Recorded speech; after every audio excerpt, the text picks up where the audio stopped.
Welcome to this week's episode of Campbell and Jones Meet the Monsters, the podcast where we chart the cinematic legacy of the classic monsters. I'm John Campbell. With me, as always, Brendan Jones. Hello, John Campbell. Hello, listeners. I'm feeling rather satanic-y. And, yeah. And you know what?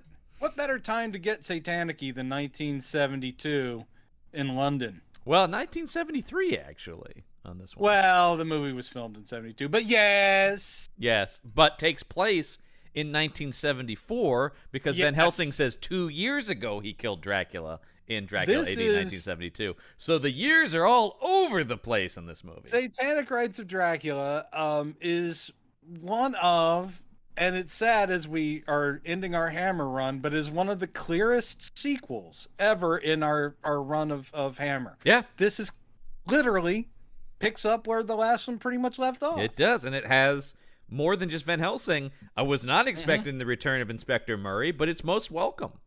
And Jessica. Yes, and Jessica, though played by different actors, but yes, the character of Jessica.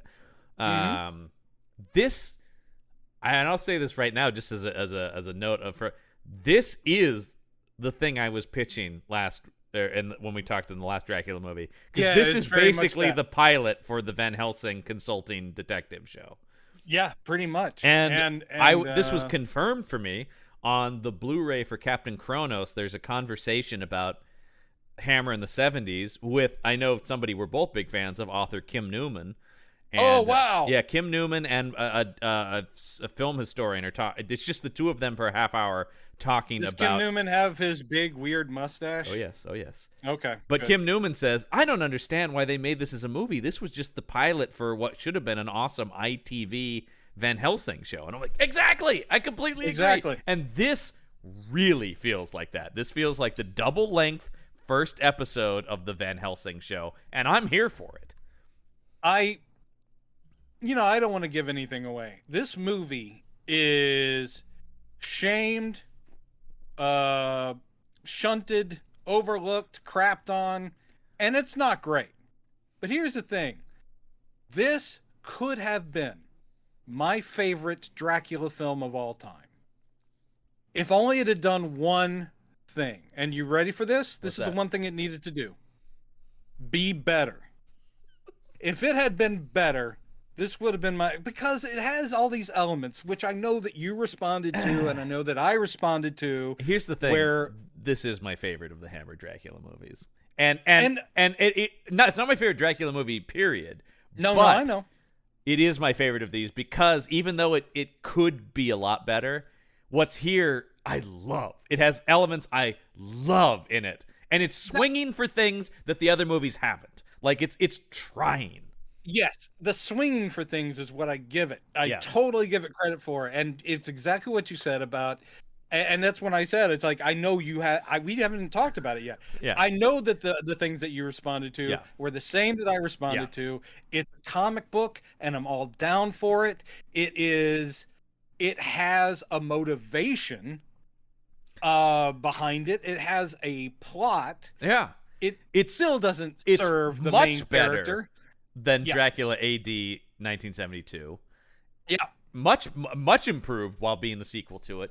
And it is far more interesting than the vast majority of the Dracula movies we've seen. It is very interesting when I'm looking over the critical response, not just at the time, but retroactive or now people looking back at it in retrospect, at how people do think this is like the bottom of the worst. They just think, and they're like, I will say budget-wise, it's clearly the cheapest of the bunch. Yeah. But in that case, but once again, it does in that way feel like a BBC production of the. If you watched Special Branch or The Sweeney or any of those shows, it feels like that.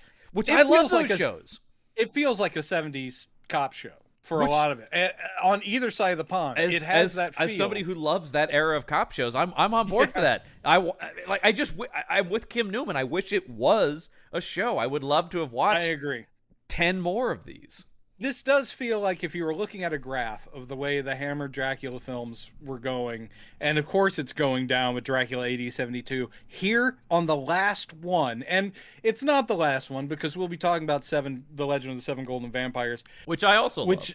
I love that one too, but you can't consider it part of the it's chain at all. It's so fucking wild. So if you don't include that one, but this is like the last one with Lee, this is definitely like it's starting. It's like coming back up because, like we have already said, and we haven't even gotten into it, there's an ambition and a vision, and okay, well, we'll get there. But I just on that note, I just want to, like, I was digging through the trivia here, and there's just a quote from Christopher Lee where he disparagingly calls this a mixture of Howard Hughes and Dr. No, and I'm like, not disparagingly. I like that. Yes, I know. I'm like, I agree. I see what you're saying, and I think that's good. I know, man. I know. His feelings were conflicted on the character anyway, and his feelings were conflicted on Hammer even more than Dracula. So I understand where he's coming from. At the same time, I'm amazed that he wasn't looking at this going, they've given me something to do. I still think in the end, they don't serve Dracula well. Again, this is something where he is kind of shoehorned in, and at no point in the Hammer Dracula series did they ever put Dracula in the center of a Dracula film. I agree with that as a whole, but I actually like the limited use of Dracula in this movie. I think this is the first time it's felt very purposeful story-wise, that they are making Dracula this shadowy figure hanging over the movie. Yes, and hold off to the reveal. Now, I think that would be less of a problem here had we had a bunch more Dracula focus in earlier movies, especially in AD 1972, where I feel like they really let him down. Yeah, and but I still think this could have used. Well, let's save the summing up. Yeah. We're jumping to the end here just because. I know you've prepared some history on this, but yeah, I'm fired up about this movie because I was very happy to hear once again you say, unfortunately, people kind of write this off, but once again, Kim Newman in the documentary is like, "Oh, I love Satanic Rites. I love it." Yeah, I'm like, great, man. I agree. Could have gone for a guy whose Dracula work I respect immensely. So, this could have gone places. They could have kept going. I wish they had. I certainly wish they had more money, and I think it was just too late. It was too late. Had this come out earlier, I wish the box office had been better. But I think people had already just written the stuff off. That even though this one has more incentive and really should have spearheaded. Even Warner Brothers wrote this off, and they backed it. They sat on it for 4 years. Yeah. It didn't hit American screens till 1978, when it was called Count Dracula and His Brides. Yeah, which was what it was weird released title. We can talk about some of the advertising for this movie. Also, doesn't make any sense. But please, give us some backstory on this. Oh, I'm gonna. So, on November 13th, 1972, as I was saying, 72, filming began on what would be Christopher Lee's final appearance as Dracula for Hammer Films. The movie, originally titled Dracula is Dead and Well and Living in London, which was a play off of the name of the popular musical review of the period, Jacques Brel is Alive and Well and Living in Paris. I think we dodged a bullet on that title. Yes, was another film that Lee made under protest, saying, quote, "I think it is fatuous. I can think of 20 adjectives. Fatuous, pointless, absurd. It's not a comedy, but it's got a comic title. I don't see the point. I don't think people appreciate it either, because people who go to see a character like this go to see him seriously," unquote. Which is interesting because it's not a farcical movie. No, it's not. But that was kind of like the... But that title is farcical, obviously. Right. And actually, that title, it wasn't altered till very late in the editing process. So that's when we got the much less fatuous, the Satanic Rites of Dracula. Which is a great title. It was just... another in the they were being playful, the whole thing with the band-aids on the neck and on the poster. They're like, Lee is right. The character Dracula is never handled comically, and yet they as a studio, we're just like going, people know what they're in for. It's Dracula, so we can play around with it. And it's just like, come in for the latest wacky romp. And you're like, what the hell were they thinking? Anyway. Something else that was brought up on that documentary is they bring up the fact that Lee kind of was well known for only reading the sections of scripts he was in, so that perhaps he didn't realize that this was actually a higher quality script, because he's like, I'm sorry, what is this, 10 pages of dialogue? I don't think so, you know. Very likely. Did he ever want to do any of these movies? I can't remember. I don't remember you telling me he was excited to be in a single one of these. The first couple. Yeah, maybe the first one, but it felt like almost pretty quickly he was like, fuck that shit. Yep, pretty much. He appreciated the horror genre. He just didn't like being pigeonholed. He didn't like being typecast. Who does? And like he just felt like his general attitude is always like, please stop making me be in these. It's kind of that. I'm begging you. I'll do anything else. Just no more Dracula, please. So we will chat more about the film itself, as if we haven't already kind of jumped into that. But first, in honor of Sir Christopher's last twirl in the cape, I offer as tribute a factoid dump from the remarkable life of this legendary actor. Yes. So as previously mentioned, Lee was actually the step-cousin of James Bond creator Ian Fleming, who offered him the role of the titular antagonist in the first Eon-produced Bond film, Dr. No. Lee enthusiastic. I don't know that he would have been right for it, though. He enthusiastically accepted, but by the time Fleming told the producers, they had already chosen Joseph Wiseman for the role. Fantastic in Dr. He No. is great. He is great, even if you have to dance around the disturbing yellow face, which I will say is less in your face than some other depictions of yellow face. At the very least, he is not doing any kind of weird accent. I love Joseph Wiseman. It's one of those things where it's like, maybe Lee would have been good, but it's so iconic the way Wiseman plays it that it's tough to imagine anybody else being done. And Lee goes on to be a great Bond villain in his own right as Francisco Scaramanga. Yeah, I mean, but it is interesting to think that would have actually probably jumped his career up much quicker, though. I also want to, because that was so much I also like the idea that Ian Fleming thought he had any say over who was going. How can he can't promise anybody a role. I know. I mean, I'm sure he had a lot of pull, but it is sort of like, it'd be good, my cousin, and they're like, Ian, we already. But he also, I mean, having read the history of Bond, he really, really wanted David Niven to be Bond. So I like David Niven, but man, I don't even get it. He's like he's exactly what I see, and it's like, you and I see this character very differently, Ian. Sometimes the author doesn't know jack shit. Ooh, I'm coming in hot and heavy with that one. All right. Well, there's a lot to get on Fleming. So, speaking of other roles that Christopher Lee did not play, I have a few more. Oh, good. The specialist in Ken Russell's film of The Who's Tommy. Oh, yes. And Christopher Lee was unable to do that because he was in Bangkok doing Man with a Golden Gun. Yeah. So the role worked out for him. Yeah, and so the role went to Jack Nicholson. So interesting.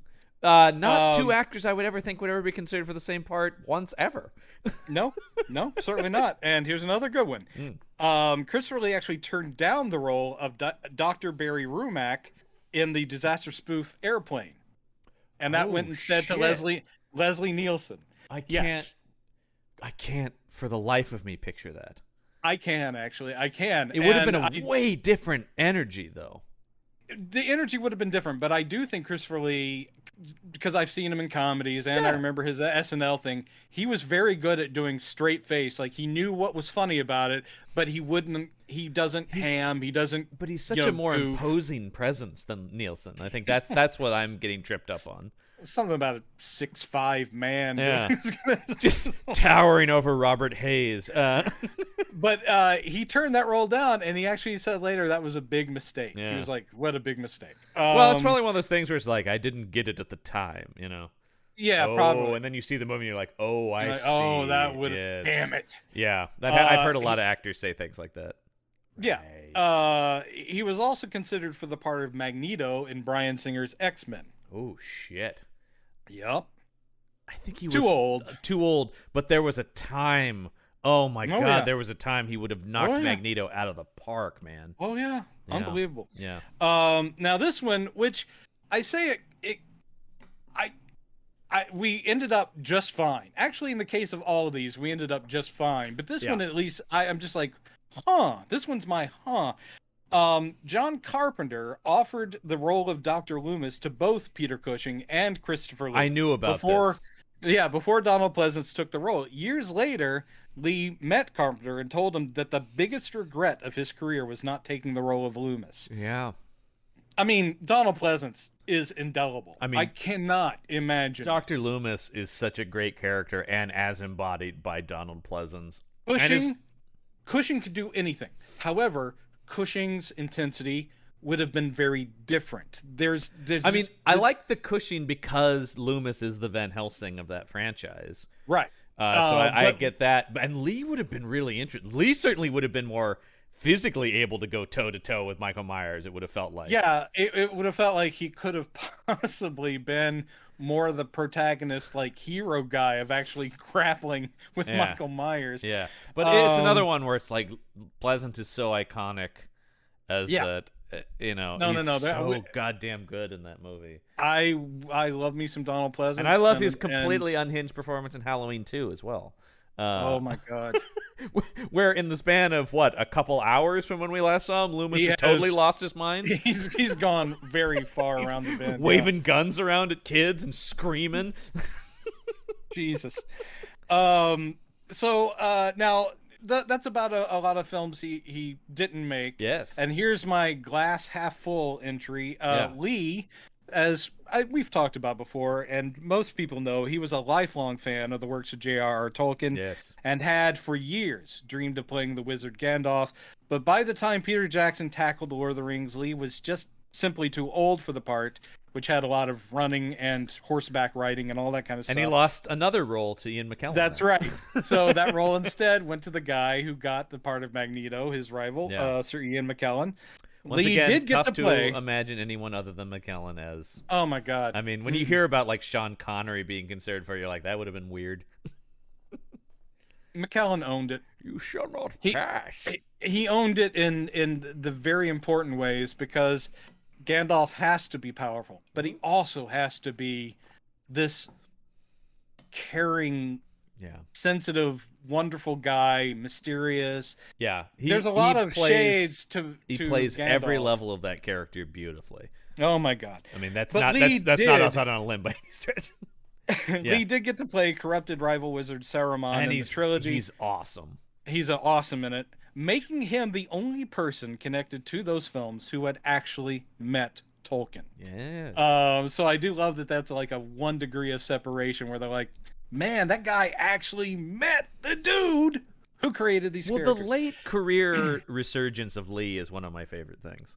It is wonderful. And it's wonderful that, even if you're a cult actor, there'll be people that come up like a Tim Burton that go, you know what? You're still amazing, and I'm going to pull you and my friend Vincent Price. I'm going to pull you guys out of the mothballs. Burton is the ultimate horror movie nerd who just pulled all of his childhood heroes into his movies and be like, yes, Vincent Price should be in this. Christopher Lee should be in this. I'm sure he would have put Peter Cushing in something had he been able to. Yeah. Oh, what is? I mean, but you also have weird things like Burton going like, Beetlejuice, first choice, Sammy Davis Jr. Yeah. And you're like, Jesus, Tim. He's like, well, because I saw him on TV as a kid, and he has that energy I'm looking for. And you're like, but my God, it's like, I think everything it's with hard Burton to is just like, that role I saw it on TV as a kid. That's Burton's whole thing. Is pretty much cool, man. I wonder why Bill Bixby never showed up. Tim Burton. I love the Incredible Hulk. Oh man. So Lee, in his private life, was friends with occult novelist Dennis Wheatley, and appeared in 2 film adaptations of his work. They talk about that extensively on the documentary that I watched. Of course, he had bought all the rights to all of his novels himself, Lee. Yeah, and would have done more, except for the second one, which was, of course, To the Devil a Daughter, was a flop. Which is a shame, because I like both of those movies. The Devil Rides Out is great. To the Yeah. Devil a Daughter has its moments. Yes, but, The Devil but Rides Out is clearly the better of the two. It's last gaspy hammer, and so not great. They do talk about the unfortunate, like you can clearly see the moment they run out of money into The Devil a Daughter. Yeah. And they talk about it was supposed to be a more there was storyboarded and scripted a bigger third act that they just didn't have the money to film. So you have like Christopher Lee just getting hit in the head with a rock, and the movie ends like. I think more films should just end with the main character suddenly getting clopped by a big old piece of credits. God damn. Yeah. A Field of Dreams that ended with Kevin Costner just being, pelted with a huge rock. Well, you don't even need the rock. His dad throws a bad pitch there and beans him in the head with the ball. Oh shit. Forrest Gump? Yeah. Run, Forrest, run. He's just sitting on that bench and an enormous boulder just takes him out. So bizarre. Every movie these days seems to end the same way, with a rock crushing the main character. So although he was a close friend of Wheatley, he himself, Lee, identified as an Anglo-Catholic Christian, contrary to popular belief, and of course, And how many times he played a Satanist on screen? That's right. Contrary to popular belief, Lee did not have a vast library of occult books. When giving a speech at the University College Dublin in 2011, he said, quote, "Somebody wrote I have 20,000 books. I'd have to live in a bath.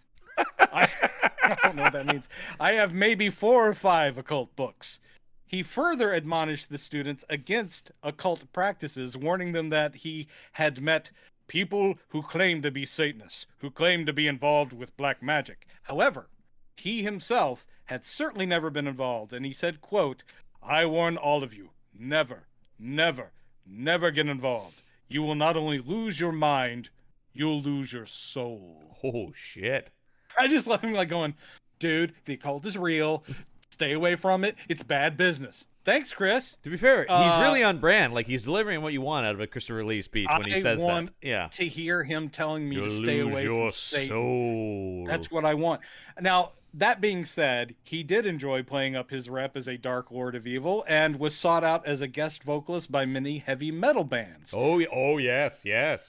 In December 2012, he released an EP of heavy metal covers of Christmas songs called A Heavy Metal Christmas. Yes. And a sequel in 2013 entitled A Heavy Metal Christmas 2, TOO. With the song Jingle Hell off that album, Lee entered the Billboard Hot 100 chart at number 22, thus becoming the oldest living performer to ever enter the music charts. He was 91 years old. That is unbelievable. You know who is a great admirer of those albums? His friend of the show, Mike Gergoni. He loves those Christopher Lee heavy metal Christmas albums. Gergoni's a big metalhead, which surprises no one if you've met him. No, of course not. But Lee, just like, say, with Vincent Price, he just knew. It's like, oh, okay, I know this is just another form of theater. Yeah. So if he's just doing like a voiceover or a poetry recitation over some like, it's going to be fucking awesome. Yeah.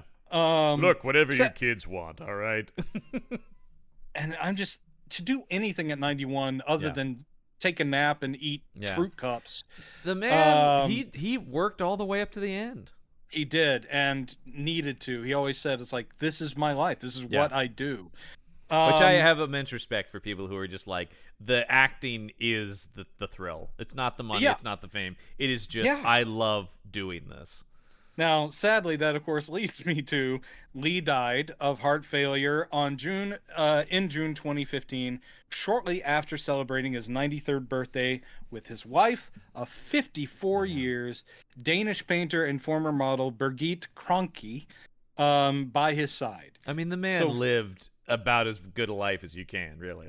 And a stunning one. And I'm doing kind of like the skimming the Wikipedia article. You guys who are fans, look up more, read the books. This guy's life is unbelievable. Incredible. I mean, he complained a lot, but at the same time, which I kind of enjoy about him. He was also a bit of a grouch.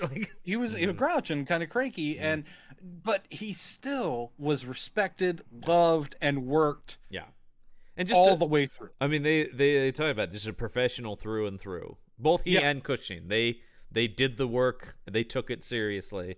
Yes. Following Lee's death, fans, friends, actors, directors, and others involved in the film industry publicly gave personal tributes. The UK Prime Minister at the time, David Cameron, called Lee a, quote, titan of the golden age of cinema, unquote. Yeah. Truer words have never been spoken unless they were knick-knack, Tabasco. I mean, if that was all he did on film, his contribution to cinema would be assured. Like, it'd be massive. There would be a plaque. That is one of the greatest lines in the history of film. That is my tribute to the man. And it really, even though I'm being kind of just like skimmy, I do love Christopher Lee. And I've said before, when we were doing Universal, in my mind, Dracula has never actually been done right because I'm that picky. Yeah. But I think so many people added to Dracula. Obviously, Gary Oldman played him once, and I have problems with it, but he did such an amazing job. Someday we'll get there, and you'll hear me go on and on about how much I love Gary Oldman as Dracula. Yeah. Frank Langella played him once. Yeah. Well, I mean, on the stage, but then in the film. And he brought something to it. I like Langella's performance. It's a choice, you know. Yeah. In my mind, it's Bela Lugosi. He started it, and there is a quality to Lugosi that even though he only played the character twice, if you do that, which I know you do. I do, and we covered it on the show, and it is legitimately on the upper tier of Universal monster movies. Yep. I just can't see it as canon. But regardless, he gives a great performance as Dracula in that film. He does. But that being said, I cannot, and no one would, ever remove what Christopher Lee gave us, even when he was bored out of his mind or thought it was stupid or whatever. Even in this one, the last one, and you have people in the criticisms and the reviews saying he's so checked out in his performance. I don't see that. I don't see it at all. In fact, I think he has some of his best Dracula moments in this movie. Right, and I've actually never seen it in any of these films, even when you read the backstory and hear that he was like, dude, I don't want to do another one. They're like, yeah, but think of all the people whose jobs depend on it. The high points of these have always been the moments with Lee. Anytime they cut to him, I feel like he is crushing it always. Even when the scripts let him down. Yeah, both of them, yeah. Yeah, we'll talk about some of Cushing's lowest moments next week on the show. Boy, the monster from hell.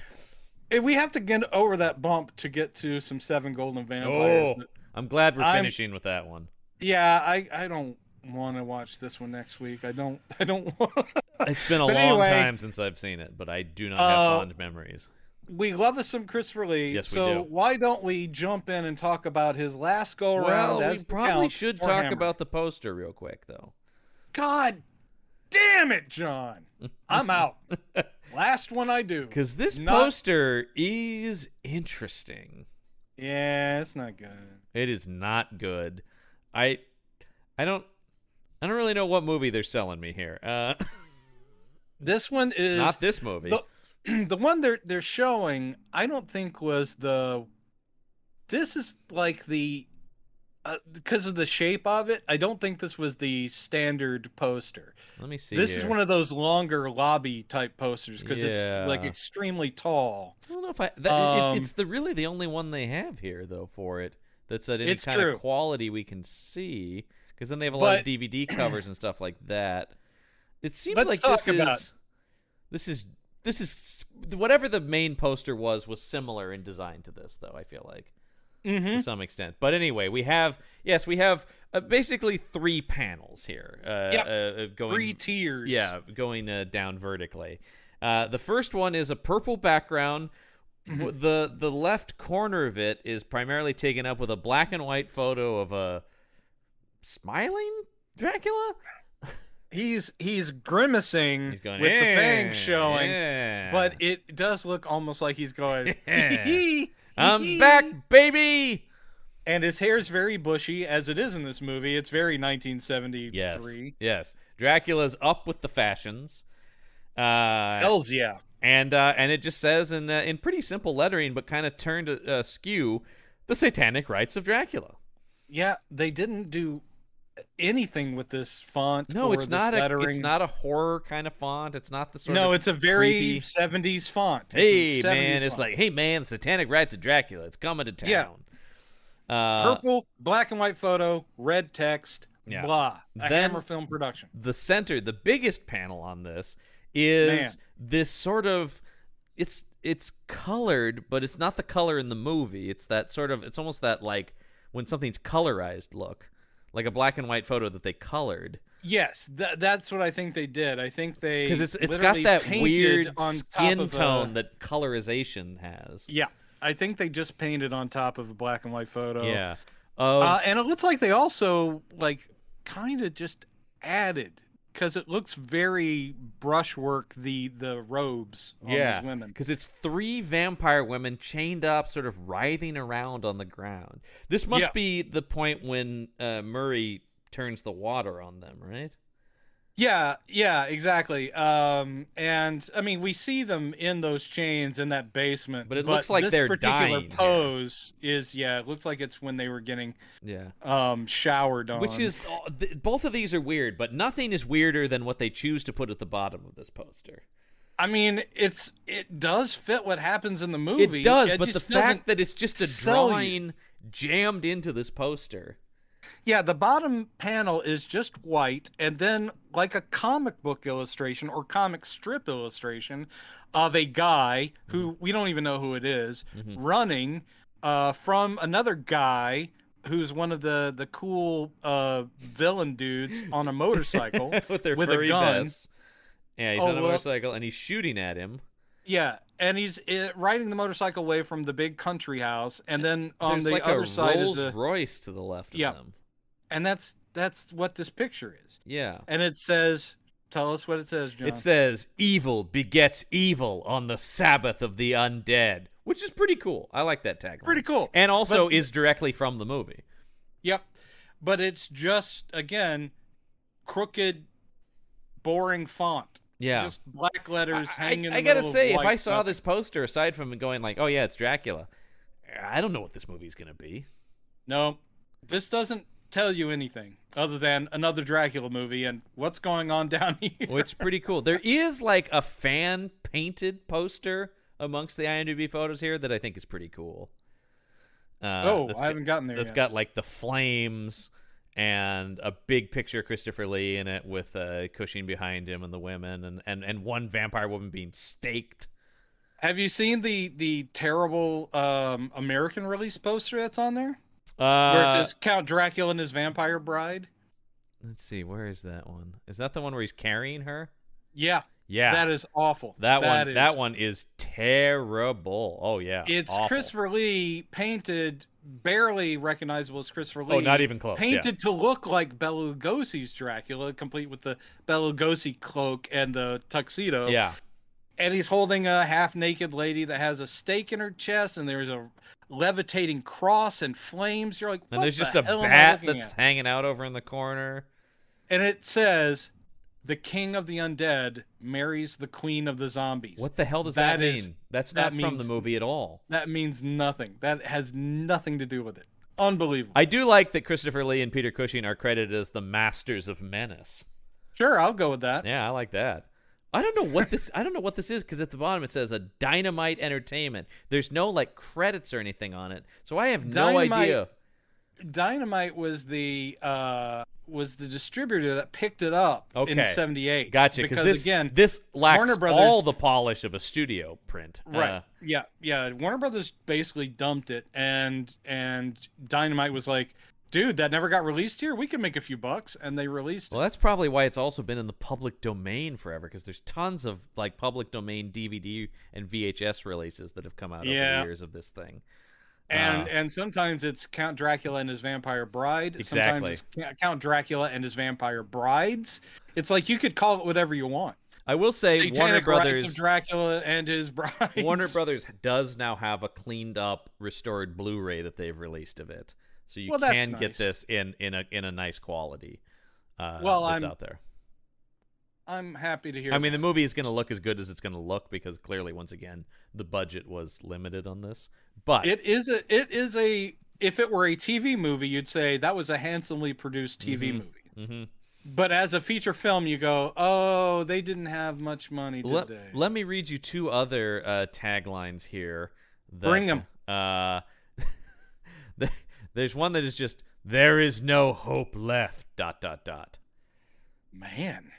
But then, let me give you the one that I think would be ready. the one that would get me the most excited to see this movie, which is vampire and vampire hunter meet in one final bloody conflict. That I have already bought my ticket, and yet I've already seen the movie. I'm especially going to go again. if I see the names Christopher Lee and Peter Cushing above that. Fuck yeah. Yeah. Sold. Yeah. Sold. It's the like pitching this as the final battle between Dracula and Van Helsing. Hell yes. Give me another one, please. Oh, the other thing in that documentary, they rave about that opening to Dracula 80 1972 that I love. Those two guys were like, one of them goes, that might be one of the greatest opening sequences in film history. It is that you would love. The documentary is great because it's just two British horror nerds being like, oh, and then that, it was so cool. Like, I will, as we talked about, I love the transition. Mm-hmm. I don't love that opening scene very much. I do love them locked in combat on that speeding coach. Know. I love it, man. I love it. Much like I love this movie. Okay. Because... Well, no, I love this movie, too. Yeah. Because for what it tries to be. I think it succeeds in a lot of places. I don't think it's perfect by any means, but I had so much more fun with this one than almost any of the other ones we've watched. Agreed, and it is such a delightful jump up from the previous one. It really is, and it similar. It bums me out that this didn't have more resources itself, or it didn't spawn more movies along this, or a TV show. Or a TV show. I would have watched that. Though, as they pointed out, that Peter Cushing probably would have guffawed at a TV contract. And also probably would have said, I'm very tired. Yeah, that's a lot. That's a lot of work. Although the TV show could have been a lot of him with the books and Inspector Murray and Jessica doing a lot of the running around. True. Yeah, he could have I actually thought one of my problems with it was, Jessica grew up with her grandfather, obviously. She knows the business. Yeah. And especially in fact I believe he has a line saying she knows it even better than he does. Right. And she also barely escaped his clutches in the previous movie. Yes. So why is she so unprepared in this one? I was like, come on, Jessica. I had that same note, watching it. Like, why don't you always have a crucifix with you? But I don't even get that. I greatly enjoyed the beefed up Inspector Murray. I really liked him in this. Yeah. Well, he became an action hero where he was kind of just around. Sequel. Yeah. He is an action hero, but I do love the fact, and we'll get to it, but essentially, when things are really happening towards the end, he basically just hangs out in the closed circuit TV room watching it. And I'm like, what the fuck, man? Go do something. Don't watch it on the screens. This movie is very impressive with closed circuit TV. It is. It does turn into a fight, but we'll get to that. Because the opening of this movie feels like a TV a little bit, because it's doing this like... Completely. We're still in the early 70s with our funky music, quasi-funky music. Shots of modern-day London, and an ever-growing silhouette of Dracula on screen. I'm sorry. That was so cheesy. I couldn't... cheesy. I enjoyed it for a snapshot of the era, but just like it's the Dracula, and he's posing like with his hands on the cape, and he's just growing bigger on screen. Just as John is saying, it's just shots of modern day London, and you're seeing the titles, but from one of the corners comes, it is just a cutout of Dracula in silhouette with his arms spread. And they're just slowly moving it across the screen and increasing it. And you're just like going, oh no, this is something that, if I had done in like a film class in 9th grade, would have looked awesome. Oh God, yeah. Oh yeah. But it's pretty cheesy. Yeah. That said, I'm ready already to get into this one. Because we start right at, going with the title, a satanic ritual. Right away, man. We're not burying the lead on this thing. we jump right into this. The only thing that detracts from this is this satanic ritual, which will be intercut with other exposition scenes, goes on for 20 minutes. Yes, Literally. When they cut back, like about the third or fourth time they cut back to him, like, we haven't seen all of it by now. I know.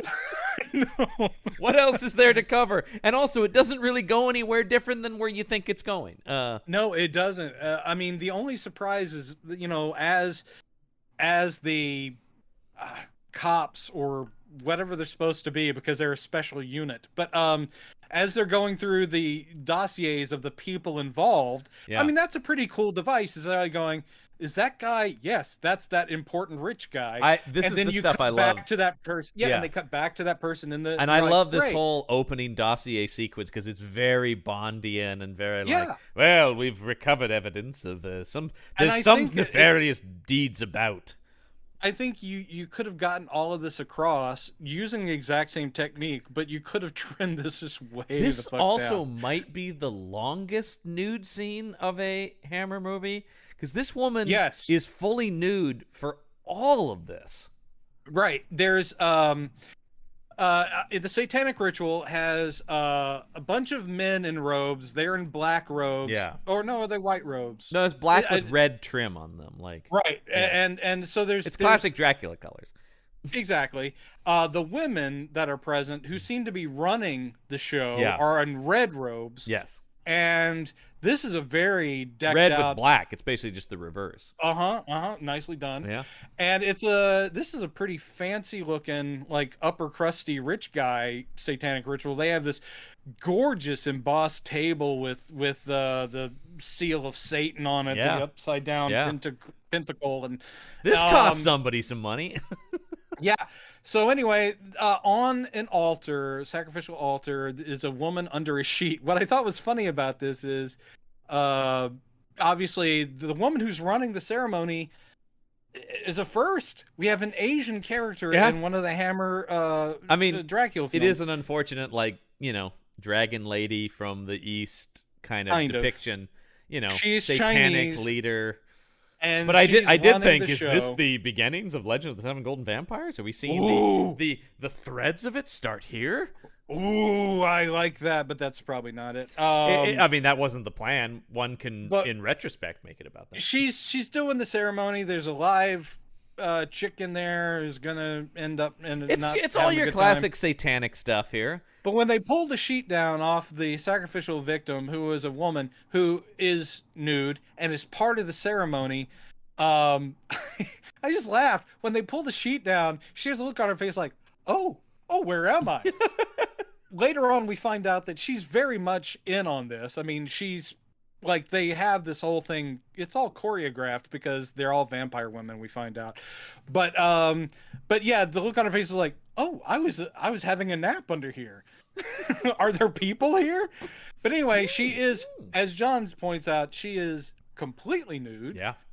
The only thing is, in this case, obviously, there's nothing sexualized about it, but it is a long, since we keep back and forth. I just sat there, as I was watching, I just went, this poor actress, she just has to be naked for so long in this scene. She's and have blood poured all over, and this is the only sexual thing in this, is that whenever they pour blood on her, she acts like, oh, that's nice. Because it is yet another, we saw this in AD 1972 as well, a blood baptism.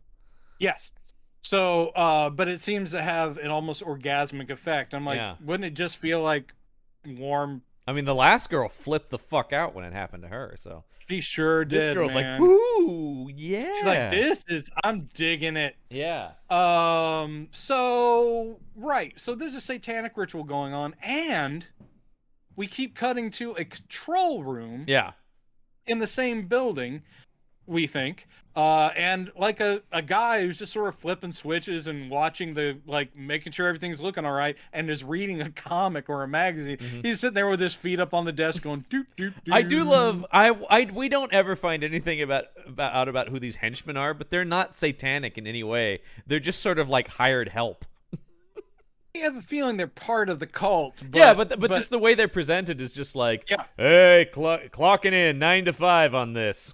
Yeah, but also speaking of it being comic booky, I love the fact that there's like a de facto uniform for these guys. That's one of my favorite things.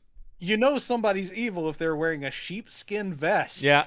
Very much of the time. All right, here's your vest, and when you're signing in on the...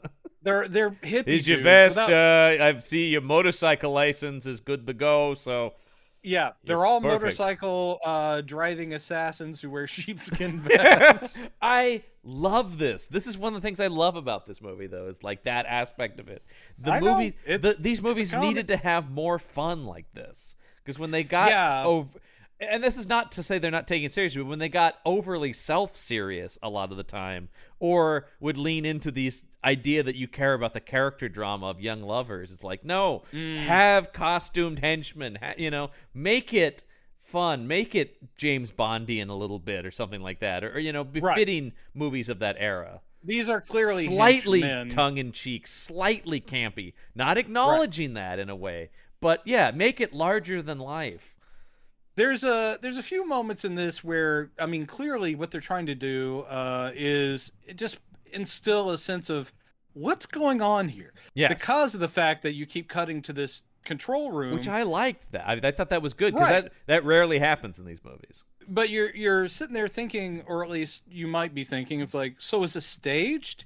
You're thinking, is this like a television program or a movie that's being filmed? Because, that's the control room really looks that way. But we find out it's not, but this whole thing is being recorded. Yeah. And there's a person on the property who is part of this group, but not, and is kind of scoping things out. Well, he's been captured when we see him here. He's tied up. Oh, right. And right. beaten in a bed, and he's being guarded by this guy. And then he does, we see him cutting through the ropes he's tied up with, and he kind of fakes oh, no. And the guy comes over very stupidly and leans right over him, which lets this guy, in a weird effect that's not slow motion, but sort of this stuttery kind of. It's almost $6 million man. It is a cranked up thing where suddenly it does move very stuttery and slow-mo-ish. And it's like the only time in the movie they do it, which I think is interesting. They do it in a couple of the action scenes, but it's most present here, and it's weirdly used here. Let me say that. At least this is where I noticed it the most, to be like, what? Because he's choking the guy to death here. Yeah, he's using the bonds that had been holding him that he had cut through. Now he's using them to choke his captor. But the thing is I think one of the reasons they did the slowdown is if this were in normal speed, we would see that somehow this guy strangled a man to death in literally like 15 seconds. Right. So by slowing it down, he strangles him at a much more reasonable 38 seconds. I'm sorry. It's ridiculous. I know that this is movies, and I know they do it all the time in action movies, but it doesn't. It takes 10, 15 minutes to strangle a man to death. And I can speak to the experience of that. I know. Yeah, careful what you say here. This is being recorded. One of the things that action movies usually do that I watch is they start the strangling for a few seconds, and then you hear the neck snap, which I was waiting for here, which is like, that's usually how like an action movie will get out of it, where it's like, either that or they'll cut away, and then they'll cut back to finally the person's laid down on the ground or something. But yeah, they don't do that here. This person is really strong, I guess. It is awful to watch somebody, like I think about Inglourious Basterds is one of the few times that it feels more realistic and visceral, and it's like, holy shit, I don't want to watch this. This is awful. No, it's horrifying. Yeah, it's gross. Yeah. But he kills his captor, and this is apparently he's been undercover. Yeah. He's an agent of some sort for what we will find out is Special Branch, which is a BBC show of the era that I love about government agents. And yes, do I own the box set of the complete series? Oh, you bet I do. I had to have it shipped over from England because it's never been released in the U.S. I don't even understand where you, as a human being, came across mention of Special Branch in your youth. Where do you come across that? I don't know. And then decide, well, I'm going to watch all of those. Yeah. I'm going to order the box set. Yeah. And once again, I have to have these things shipped over from England because they don't exist here. Because no one in America, I don't think, even saw Special Branch. I don't think it ever aired here. Same thing with the Sweeney. There are so many. Well, I've heard of the Sweeney. There are so many British cult programs that did make it over here when I was young, and even more today. that of course I know. Oh, now and now some everything of which I love. finds its way over here pretty much, in some form. I guess eventually. I mean, because now there are obviously things like BritBox that are exclusively for releasing British content in the U.S. I don't think we'll ever see Jimmy Will Fix It. Jimmy Savile's decades-long TV show, and then of course he turns out to have been a horrifying rapist, and now everything has been burned. That's right, burn it all, boys. I love talking to people I know from Britain and going, you used to watch that show when you were a kid. What's it feel like? I mean, it's kind of like the Bill Cosby thing now. Yeah, I was going to say, growing up, I watched a lot of Cosby Show. Yeah. But anyway, so we are kind of just cutting between this guy's escape attempt and going back to the ceremony, which is it's the woman reciting jibber jabber about, and I do love. I wish I'd written them down, but as she's doing it, it's like everything has a number. It's like the 6,000 tortures of hell. Yeah. And then the next time you see, she's like, by the 7 princes of the devil.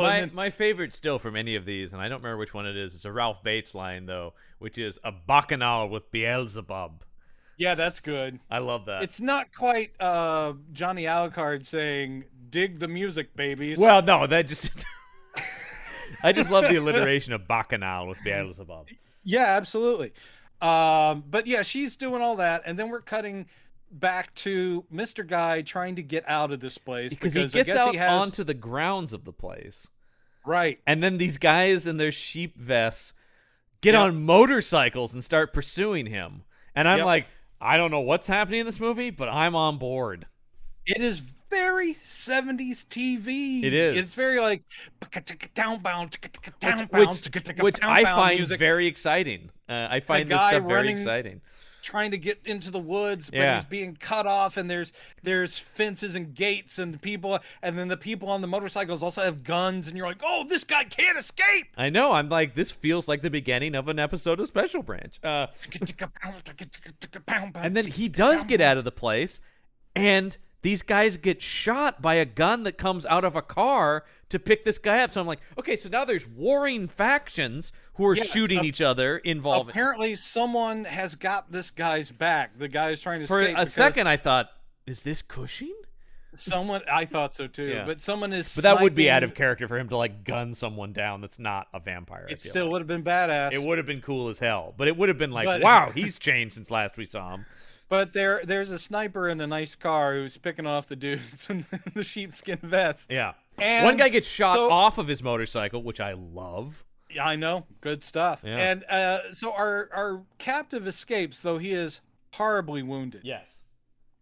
Because we see him laid out on a table in whatever this government facility is, and 2 besuited representatives of Special Branch are questioning him about what he saw. Here's the thing that cracks me up about this is that's a very effective, like, we've got the opening, we've set up some mystery, now we've cut to, now we're going to get exposition, because now we're in a brightly lit, like, government facility or whatever it is. It's an official place, and now we're getting some explanations of this guy's undercover work, and he is dying, and he's giving his confession, which is being recorded on a reel-to-reel.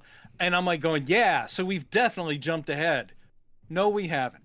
Because we will be getting all this exposition, but still cutting back to that same goddamn... This is what I meant. The satanic ritual that we saw happening is going to continue happening for another 15 minutes. Yeah. And we get this guy's voice and going like, my God, they're killing her. Yeah. Which maybe that's what gave him away, was the fact he was shouting, dear God! No! Yeah, he's basically just filling him in on what he saw, and that did include, obviously, there was the sacrifice of the cockerel, which is where they pour the chicken's blood on her. But then, oh my God, the Asian lady, the Chinese lady, she stabs the naked lady. So it wasn't just the chicken getting sacrificed.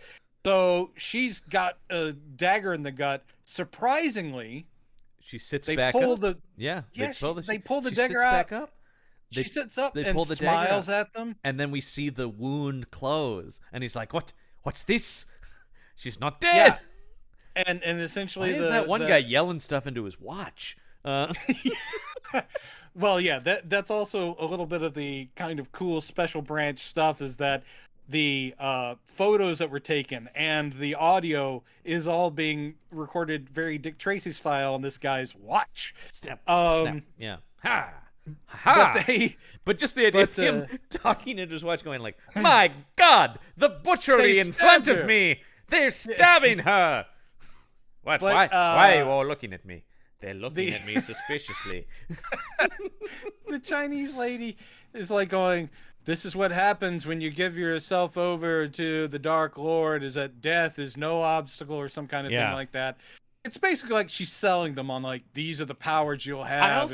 I just love the constant runner across these movies of like old rich dudes getting into Satanism. Like it's all the time where it's like, what else do we do now? We've conquered every other thing. Time to sell our souls to Satan. It must be horribly boring being rich, because it's always these. I mean, literally in one of them, I don't remember, was the Dracula has risen from the grave, I think, that literally starts with the guys going, oh, we've done it all. Yeah, it's like, oh yeah, well, we've had orgies with prostitutes. I guess there's nothing left. We've tried cocaine. We dropped acid last week. We've done it all, my friends. What's left? What's that, Ralph Bates? Sell our souls to Satan? A bacchanal with Beelzebub? All right. You know, I've never thought about it, but that does sound fun. I'm game. Yeah. Was this a big problem that I don't know about that was happening in the 70s? I feel like it was more like AD 1972, where it was like young hippie types messing around with this kind of stuff. Well, in this case, we do at least discover that there was a reason behind each one of these guys being chosen. What I like about this movie. I know. This is Dracula with an evil scheme. Plotting. He seeks to bring about Armageddon. Yeah, see, I love it. I know. He shows up in AD 72 only wanting revenge on the Van Helsings and never leaving the grounds of one church. Here, he's already taken control. In 2 years, this guy has built a network and has a building and an alias and all kinds of shit. This is my kind of Dracula. Right? I love supervillain Dracula. I do too. I'm on board. And this is I just want it to be a little bit smarter and a little bit better. Speaking of the Dr. No thing, this is Dracula as Bond villain, really. Oh, totally. He's got an apocalyptic plan. He owns, this powerful company. He's working with heads of state.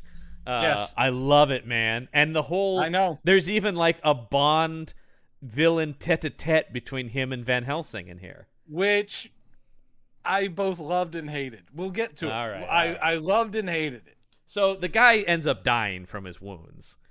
Yes, the poor guy. The agent they sent in dies because he was beaten or whatever. So the people he was talking to before he died, I don't remember any of the character names, but essentially these are like government spy-ish guys. They don't specify what, but you got to figure these are like MI5 domestic intelligence people. There's an older guy and a middle-aged guy, and then there's a woman who's essentially their secretary. I mean, she's another agent, but she's just in charge of transcribing. Well, because she's the one that she transcribes, and they say, have these photos developed. Yeah, exactly. And she's like, on it. One of them is called Colonel. I never got the other guy's name. Right. And then they'll have the photos developed, and that's when they start doing the... Oh my God! Is that the Minister of Finance? First they say we have to bring in this detective from Special Branch, and the one guy's like, Scotland Yard? That's way below them. And they're like, well, no, he has some experience with experience with this kind of crazy stuff. And they bring in Inspector Murray from the last movie, who has a much beefed up role in this. I know, and I wasn't sure they were going to go there. And then I'm like, no, this is the same guy. I loved it. I was so happy. Michael Coles is this actor who I thought he was good in AD, and I think he's very good here. I think he exactly fits what you would want of a continuing series, especially if it were in television. He seems like an actor who would have been the star on the BBC of this version. Right. Yeah. And as you say, Cushing would have been there as the advisory guy who sits behind the desk because he's an old dude, but he could say, it's like, well, if you're looking into zombies, he would always have the information about a particular thing. Pulls the book it's like, off for the shelf, werewolves, right? Yes, yeah, exactly. And of course, a romance would blossom between Jessica, the granddaughter, and this guy. Absolutely. This guy also starred alongside Peter Cushing in Doctor Who on the Daleks. Oh boy, that's interesting. Yeah.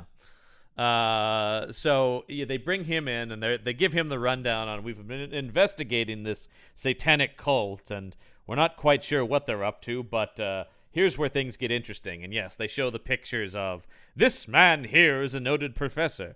This man here is a member of parliament, Yeah. This is what I love is that they go, there were 5 men there. And here are the photos of these 4 dudes. We've picked them out. They're all important old white guys. And here's a picture of a door. Yeah. Well, too bad. The guy who was taking the pictures must have slipped or the camera screwed up. We don't know who the 5th guy was. Because they say that the agent specifically said he took photos of 5 men. To which we've seen enough of these movies. I'm going, that's obviously he took a photo of Dracula. What? I didn't pick up on that. Yeah. It's subtle. Yeah, no, it's real subtle. Yeah, there's but I love that these guys going, yeah, I don't know. He said there were 5 guys there. I guess he just screwed up with his camera work. We don't know who the 5th dude was. And yes, John and I and anyone who's ever seen a Dracula film are going, it's Dracula. Yeah, which another thing I'm thrilled about in this movie, Dracula's just back. We don't have a whole scene. We don't wait a long time and then resurrect him. He's just back. He's already knee deep in this plan. He's already at the end of his evil plan when this movie starts, basically. The thing is, the ambition and scope of what Dracula has done in the 2 years between AD 72 and 74 here. Yeah. It's amazing. It's more stuff that Dracula has ever done in any of these films. I just love that he comes back after having been killed in AD 72. At some point, he comes back. Yeah. And then he goes, fuck it, I'm going to destroy the entire world. The problem was my scope was too limited last time. It's time to eradicate humanity. I love it too. I just sit there going, well, when we get there, the way Van Helsing sort of Kirk logics him out of, or talks to him about the plot that he's doing. It's psychologically interesting, but it seems weird that Dracula would be like, I never thought of it that way. As if Dracula hadn't thought of what his plan would actually result in is dumb. It's like, so you're saying that if what I do happen... Oh well. Too far in now. Yeah, I'm too far in. But anyway, yes, I'm already liking the way this is shaping up. Yeah, and then meanwhile, we have the secretary leaving the office and being pursued by the sheepskin vest wearing. I know.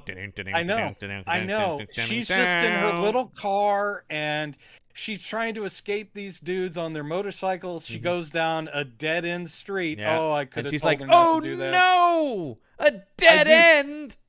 What's really, really kind of dumb is like one of the guys gets off his bike and just starts banging on her window. Yeah. And the other guy, and I'm like, and I believe she locks the door at that point. Like that will settle that. And she just sort of forgets that she is in a moving vehicle. Yes, it's a dead end street. At no point does she try to put it in reverse and turn around or run over them. Back up. That's over what I mean. Like, guys. She has the upper hand here, especially once they're off the motorcycle. But she's like, no, and then they break her windows, and we get a very 70s shot of the guy's hand coming through the window right at the camera and grabbing at her, and she's like, ah. Once again, though, that 70s TV, it's got that down. Yeah, we got that kind of music working for us. This is like a warm blanket to me, this kind of pacing and action. I love it. I love this era of TV. And this is a movie. I will say that this is paced slightly better than the last one. Oh, definitely. I do like the fact it feels like a 70s TV movie because one of my favorite vampire things of all time is a 70s TV movie. We will get to it, which is... We will get to. Chef's Kiss. My God, that's a masterpiece. I can't wait to get there. But at the same time, there's a little bit of here where I'm going, especially with the intercutting endless intercutting between that satanic ritual. I was like, guys, let's get this going a little bit, okay? Dracula doesn't show up till like halfway into this movie. Yeah. Now, granted, as you said, there's a reason for his it's delay. a purposeful. It's a mystery, kind of. At least it's supposed to be a mystery of the characters. We know what the deal is. And actually, Van Helsing puts it together pretty fast. We're also good friends with the director and writer of this film. This is true. We came in knowing what they were up to. So we cut back. They listen to the last of the tape, and we already talked about it. It's the woman coming back from the dead. But there's still, even after the secretary is attacked, we still get another flashback to that ritual. I know. But upon hearing all this and hearing that there's some sort of a cult, Murray says, and I love stuff like this, he goes, I know a man with knowledge of this kind of thing. And I'm always like, hoo-hoo-hoo, hoo-hoo. I love it. I never get tired of these moments. It's like, send for Agent 007. I might know a guy with some skills. Anything like that is like, here he comes. But writer me is going, you've weakened that because this is now the second. I think I know someone who can help with that. First was them getting Murray in. Yeah. Was MI5 getting Murray in, and now Murray gets Van Helsing in. I'm like, guys, wouldn't it have been awesome if Murray had already been kind of somehow introduced without that? So then you would not lessen the impact of, I think I know someone who can help us. Cut to, but I still get goosebumpy because it's going to be Van Helsing. It goes to the tape recorder again, but this time we cut and the tape recorder is playing and Van Helsing is listening to it. We're in Van Helsing. We pan up from the tape recorder to Van Helsing. Yep. And he talks about their this was the ceremony was a glorification of blood, specifically human blood. Yeah. And they're talking about and I like the government guys are like, but how could these top men, these accomplished gentlemen fall in with something like this? And he talks about evil is a substance more addictive than heroin, agent, whatever, Dude. I love this whole bit. It's talking about evil as an addictive, corrosive substance. I could listen to this for days. And he's talking about this is worse than Satanism. This is vampirism, my friends. I will say this, that the writing on the whole, especially some of the dialogue on this, is a lot better than the last one. Yes. There's some actually quite good scenes. Almost all of Van Helsing's dialogue is great. Yes, absolutely. And the scene with him and eventually the scientist guy, which could seem like, man, that was unnecessary, is actually a really good scene. It's really good stuff. Both actors are very good, but it's also just like, this is good stuff. The later scene, obviously, the tete-a-tete scene, which I have problems with, but still, it's like, they have something. These actors finally have something to sink their teeth into. What's interesting no pun intended. is this guy wrote AD 72, same guy. Yeah. And we'll go on to write Legend of Seven Golden Vampires as well. Yeah, I don't know what happened here unless the studio had demands of AD 72 that it had to be swinging and hip. Because this one is much better. Is set in obviously the same time period, but he's not being forced to make it hip. There's really no young character except for Jessica, and she's never going, I can dig that, man. I should say that this guy, Don Houghton, the writer of this, his job right before this, he was a staff writer on Doctor Who. Oh, okay. And also, other than these like Hammer movies, almost all TV work for him. Yeah. Which is fine. I can see that. I like that's TV. Absolutely fine. So Jessica enters... Ladies and gentlemen, you heard it here first. John Campbell is thumbs up on television. Big time. Oftentimes, I choose it over movies sometimes, because especially these days, we're in a golden age, John. We're in a golden age. A lot of the time, it tends to be better than a lot of the movies I watch. 5 seasons of The Wire, better than Citizen Kane. No, I didn't say that. I don't mean it. I don't mean it. Honestly, on the same level in my mind, though. Well, really? They're both amazing. Yeah, I don't know. Like, amazing. I mean, I look at them as of similar quality. Obviously, Citizen Kane has the influence on the history of the medium, but I'm just saying. I will say, as a comic nerd, I am enjoying the Disney Plus Marvel television shows, perhaps more than the feature films only because of all the breathing room. We just get to spend so much more time with the characters. It's really an unfair advantage television has in that sense. Where it's sort of like if people are saying like, oh, these might be better, it's like, well, they do have the advantage of being considerably longer.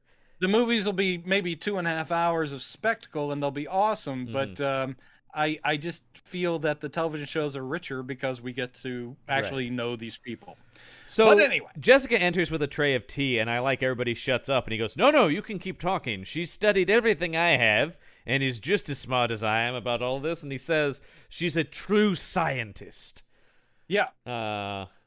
And then she sees the picture of Professor Keeley, and she's like, I know him, and so does Grandfather. And I do like them going, excuse me, you know this guy, Van Helsing? He's like, Were you not going to be telling us that? I was actually, I was going to reach out to him first, and then I was going to mention it to you. That was kind of, I wasn't hiding it per se. I was just sort of going, And turns out Professor they had gone to university together, Professor Keeley and Professor he's Van Helsing. a brilliant biochemist. Yes. And he says, perhaps I should pay him a visit. He might be more willing to talk to me, a friendly face, than if the government were to show up.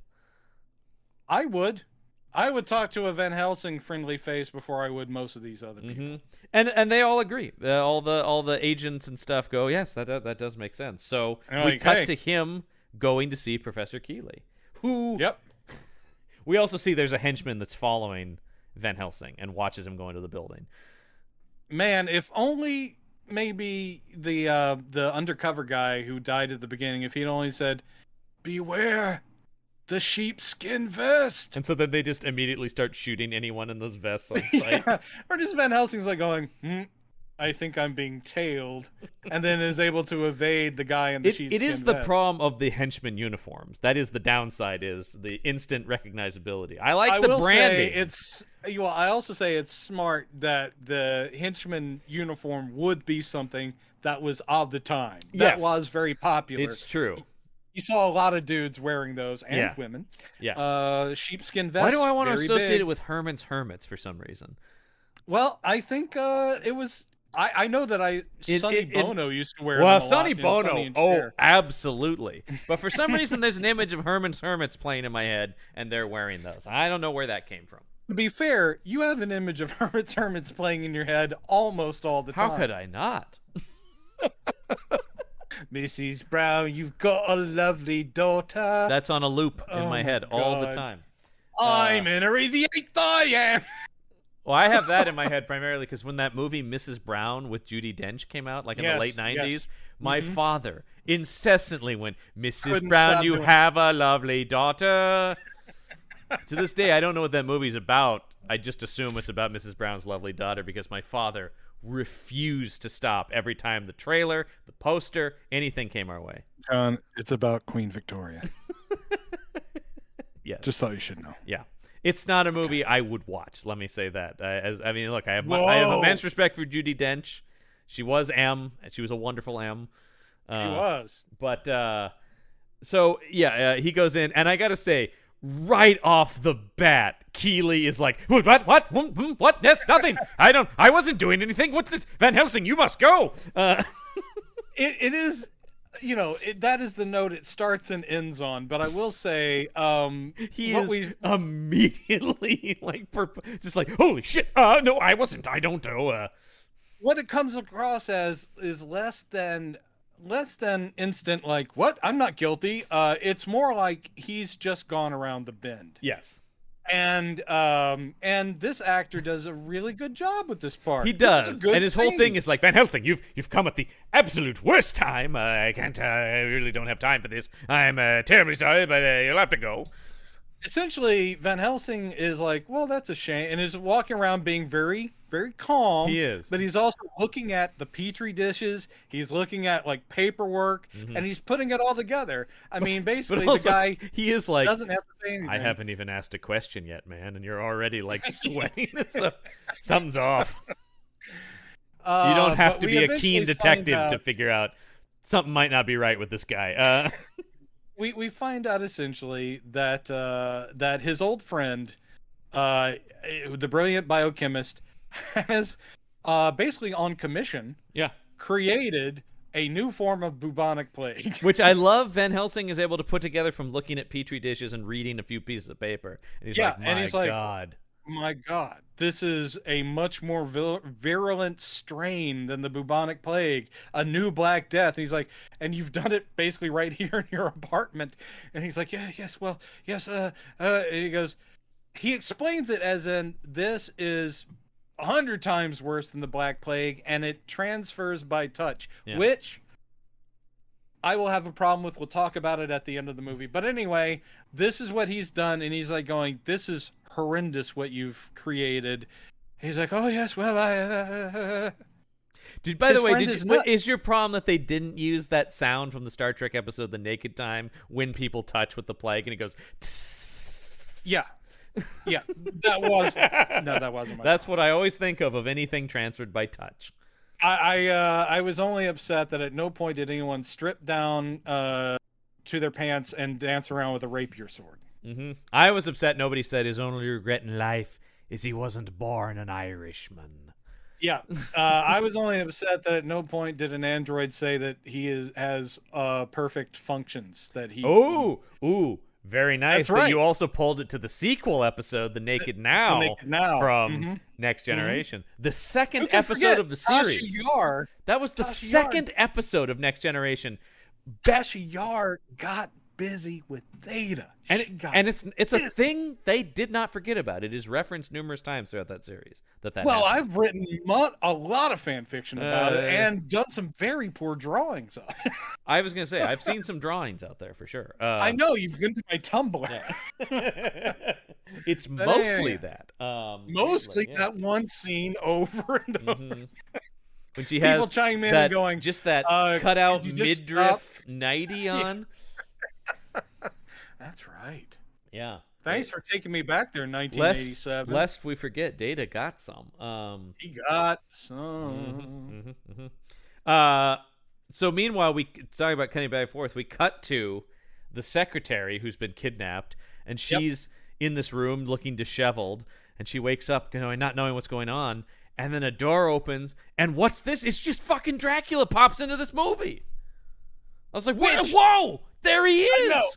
I just wish there had been some dialogue, because right off the bat, I'm afraid that we've entered another movie where Dracula's just going to be this guy who looms, comes in, drinks some blood. It's interesting, even though he's only in the movie for like the last 20 minutes.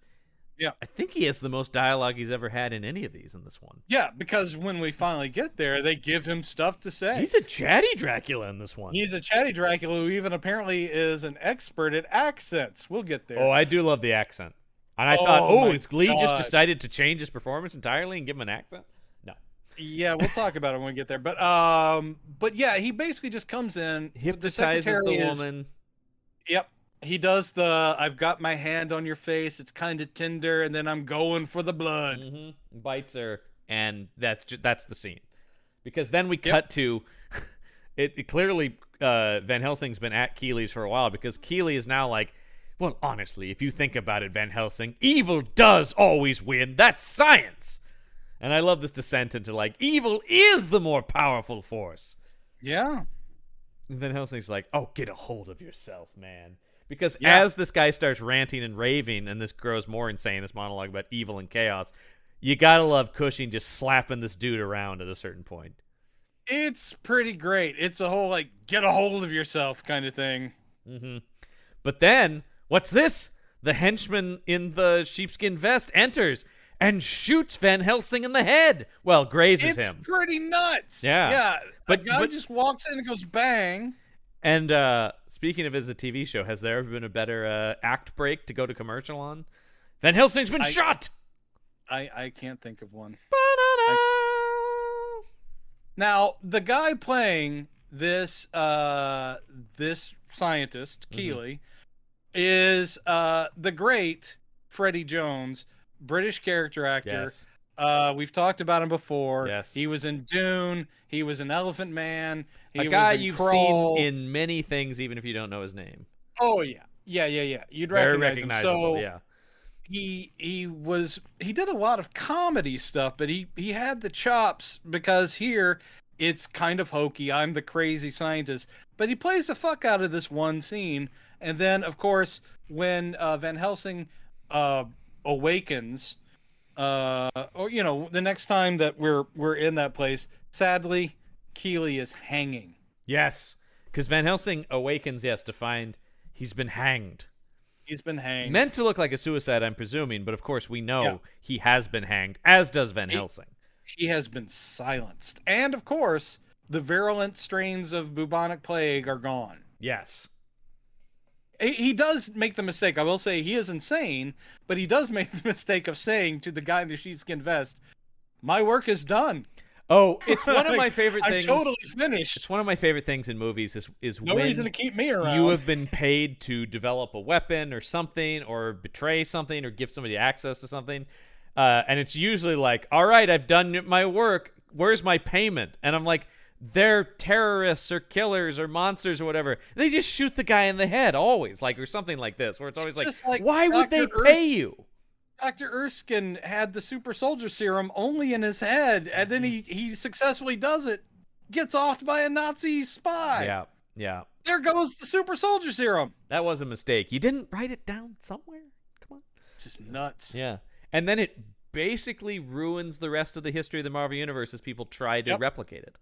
Yep. Like, a good chunk of the threats of Marvel exist because of attempts to... It's insane how much that formula has caused trouble in the Marvel Universe. But, as always, we're talking about Marvel and not this movie. So anyway, we then cut to... Murray decides to just do a little pop-in on the mansion where the satanic ritual was happening. Let's give it a look. Let's shake it down. He knows where the place is. He goes to take a look. So Jessica drives him, and he's like, him and the Colonel, or the agent. I don't remember which one is the agent, which one's the Colonel. It doesn't matter. There's two guys who are essentially the same guy. Older guy, then middle-aged guy. Yeah, but they're both, it's like older guy and slightly less old guy. Right, They're both pretty old, white-haired British guys. It's really, I was just like, why do we need both of these guys? But anyway, they roll up. You're not going to believe a special branch that's only one guy. I mean, Special Branch was easy, though. It was two guys. There was an old guy and a young guy, and that was it. That was Special Branch. That's essentially that's your Streets of San Francisco model. It's also the Sweeney. It's like a bunch of them, Jake and the Fat Man. Which one was which? I could never tell. I used to watch a show and I could never figure it out. And then you had Cannon, which was just a fat guy. I used to watch Simon and Simon, and I couldn't figure out which one was Simon. You know, Simon and Simon is one of my favorites of that era. I love Simon. Simon and Simon was great. I watched it every One was a city brother, the other was a country brother, and they solved crimes. But I also watched Riptide. I really didn't have Riptide. I didn't have really good discriminatory powers at the time. I watched everything. Yeah. And now I, who have discriminatory powers, choose to watch those shows. You choose. Yeah. That is a very special thing about you. Yeah. And that's something my dad was like, I watched those shows back then, and they were shit. I don't understand why you keep buying these box sets. The A-Team was terrible. No, it wasn't. It was great. Was that when you had finally the big showdown where they're going, "I'm my own man, Dad," and slammed the door? I like Airwolf, Dad. I think Street Hawk deserved a third season. Street Hawk, which we will talk about quite a bit when we talk about the Trial of the Incredible Hulk. Yes, all right, over there to tease your appearance over on the Green Mile. Rex Smith, ladies and gentlemen. So Jessica drives these guys, and Murray's like, "You stay here with the car," and then pretty much immediately she goes through the gate into the grounds of this estate. Yep. So the Chinese woman answers the door, and it's all like, "Oh, I don't know why the police would be interested in anything." And his whole thing is like, "Well, there's been reports of some motorcycle hooligans making a lot of noise around here, and some of your neighbors." And she stops him there. She's like, "There are no neighbors around here." And he and I like the other guy is just like, "Well, it was a particularly clear night the other night, so the noise probably carried." It's just I was like, well, you guys went in with no plan, didn't you? I know. It would have taken literally 3 to 4 minutes in the car before you got out of the car to come up with some sort of cover story that made sense. No, right away they're like, "Oh, let's see. Well, people have been complaining about your boogie woogie music that you keep playing on your phonograph." There's no one for 3 miles. Well, you have a very powerful subwoofer. Yeah, I just love the immediately guy being like, well, it was a clear night, so yeah, it's like a bad improv scene. But she goes, well, either way, I don't know anything about motorcycle hooligans. And he goes, I've got a gun. Comes Michael Scott. Freeze, Michael Scarn, FBI. What is the most exciting thing that can happen in a movie or TV show? Someone pulls out a gun. It's his go-to for all improv. It's like, Instead of yes and. I love when he starts. I've got a gun. When he's shooting the guy's like, I'm not even in the scene. Boom, boom. All right, great. Everyone's dead. Now we're talking about The Office. We're sorry, ladies. It's the best. It's one of the best shows ever. Okay. So, meanwhile, Jessica has actually stumbled into the basement of the estate, where she finds a bunch of chained up women. Seems kind of odd. She goes over to the secretary woman, who we saw earlier get bitten by Dracula, who, yes, is a vampire and tries to bite her. Yeah. Then all these other vampires pop out, and they're all surrounding Jessica and gaining on her, closing in on her. She's surrounded. She's clawed at in slow motion. We're back to this is where the other stuttering thing has, and we have hands once again reaching at the camera in this stuttering slow motion as vampires pursue her. And she screams, which I love. She screams, and basically Murray might as well be like, probable cause! And they've got their guns out, and they're running down to the basement. Now, here's the thing that really bugs me. And, I mean, I get it. We have to, in this horror movie, this vampire horror movie, there are certain tropes we want to lean into. But all I could think is, in the Satanic ceremony, the vampire women are active participants. They are aware. This is all part of their master's plan. Why would they be chained up in the basement? I don't know. I mean, what purpose? They are in on it. They're into it. And also, some of them are chained up and some of them are in coffins. That's right. But so, also, I don't know what the difference there is. They were shown to be, intelligent. This bugs me in every vampire movie. And is one of my only problems with the Night Stalker is that these are intelligent undead people, but someone comes up to them and they're suddenly all... Yeah. It's all I'm a hissing vampire, and I suddenly have lost vocabulary. It's like the hunger gets to them all of a sudden. They're like, ah! Maybe. That is pretty weak. I'm like, come on. For half a second, the secretary kind of does a little later. It's right here in the scene, because they come in and stop Jessica from being bitten. And then they're like, what the fuck is going on down here? And she's like, help me. Yeah, help me. And he's like, oh, dear God, it's our secretary who's been missing. And Jessica's like, no, wait, don't. Me about that is, yes, that's good. It's like we, the audience, knows. Jessica intuits that's also a vampire lady. But the guy's going to go help his secretary who's chained to the wall. Mm-hmm. And you're thinking for half a second, I am, as the viewer, like, oh, she's being smart vampire lady, because she's like, oh, help me. So he'll undo the chains, and she'll go, thank you, and then go with them, and then she can attack them at her leisure. But instead, it's sort of like she doesn't even wait for him to get the chains off. Because she's immediately hissing, and he's able to hold her back and get away from this.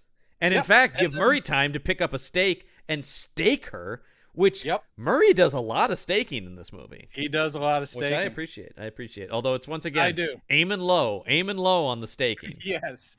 And I'm also thinking, too, Jessica, Murray, Van Helsing, no, they're up against vampires.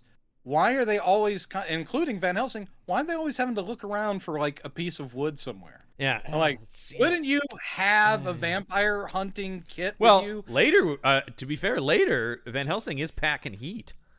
Yeah. In this one. Yeah, though, again, I'm like, maybe more than one bullet would have been smart. I only had the silver for the one bullet. I know. I'm sorry I'm being nitpicky, but I'm like going, there are moments where this movie is exactly what I want it to be, and it's smart-ish. But then it will do something logically stupid that I'm like, come on, man. I just went with it, Brendan. I know you did. and I know enjoyed you it did. because now they I have know to you escape, and we're back to Yeah. and they're running out of they're trying to get out of this place. I just love any cut to the guys on the motorcycles being sent out after them. One other guy gets shot off a motorcycle. I'm loving it. What I love is that the idea is that our henchmen just hang out probably in the garage because their response time is insane. So they're like firemen, right? They're sitting around by the motorcycles, and then the alarm goes off, and they're like, "Let's go, boys!" They are probably wearing their helmets already. Like they're probably maybe they've got juice boxes or something, but they don't take those things off at all, even to eat lunch. They're like, "Nope, we're on the bikes." Like, and so they end up climbing over a wall and escaping this place. Yes. So anyway, we then cut back to they're talking to Van Helsing, everybody, and they're like, well, the only place Dracula could have been resurrected is the place he was killed, where I killed him 2 years ago. They're like, but that spot has been redeveloped into a business building. Whatever corporate building, business building, where they do business. I think that's what they call them. Business building? It's a business building. And they're like, really? Well, what is this building? And they're like, it's owned by a mysterious reclusive billionaire named D.D. Denham. At least it's not Alucard. I mean, No, I know, and I did appreciate that, but I'm still like going D.D. Denham. Mm-hmm. What? I can't separate from the D's. I'm attached to the letter, damn it! There are so many cleverer things he could have been called, but they went with D.D. Denham. All right, man. All right, I'm down. He's Dr. Acula. He's Dr. Acula. Hello, John Acula. A very mysterious, reclusive physician. Yeah. No, D.D. Denham, which is very Howard Hughesy, right? He's never photographed. Right. He almost never leaves his home, right? Which is in the business building. Yeah. Yes. But immediately I like D.D. Denham. Van Helsing's like, fuck that. It's Dracula. It has to be. The thing is, it's clear that Van Helsing has sussed the whole thing out. Yeah. That's another nitpick because during the tete-a-tete, when was there ever a question? Mm-hmm. When is there ever a question? Because they do have him finally, after their big talk and the accent and then he finally knocks the thing over or he has the Bible thing and then he goes, aha, you are Count Dracula. And I'm like, what? You knew it. You knew it. But he still needs to actively prove it, right? I mean, I looked at that moment as like, aha, I was right. You are Dracula. Sure. Just as I thought. Just as I suspected. Knew. He's a scientist, though.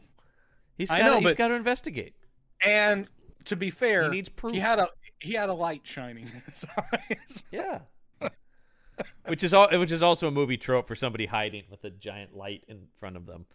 Yeah, we're not to that scene yet. No, we aren't. Denham. He's like, that must be Dracula. And then the Colonel is going, I don't know what we're going to do. They've cut all our resources. They're shutting down our agency.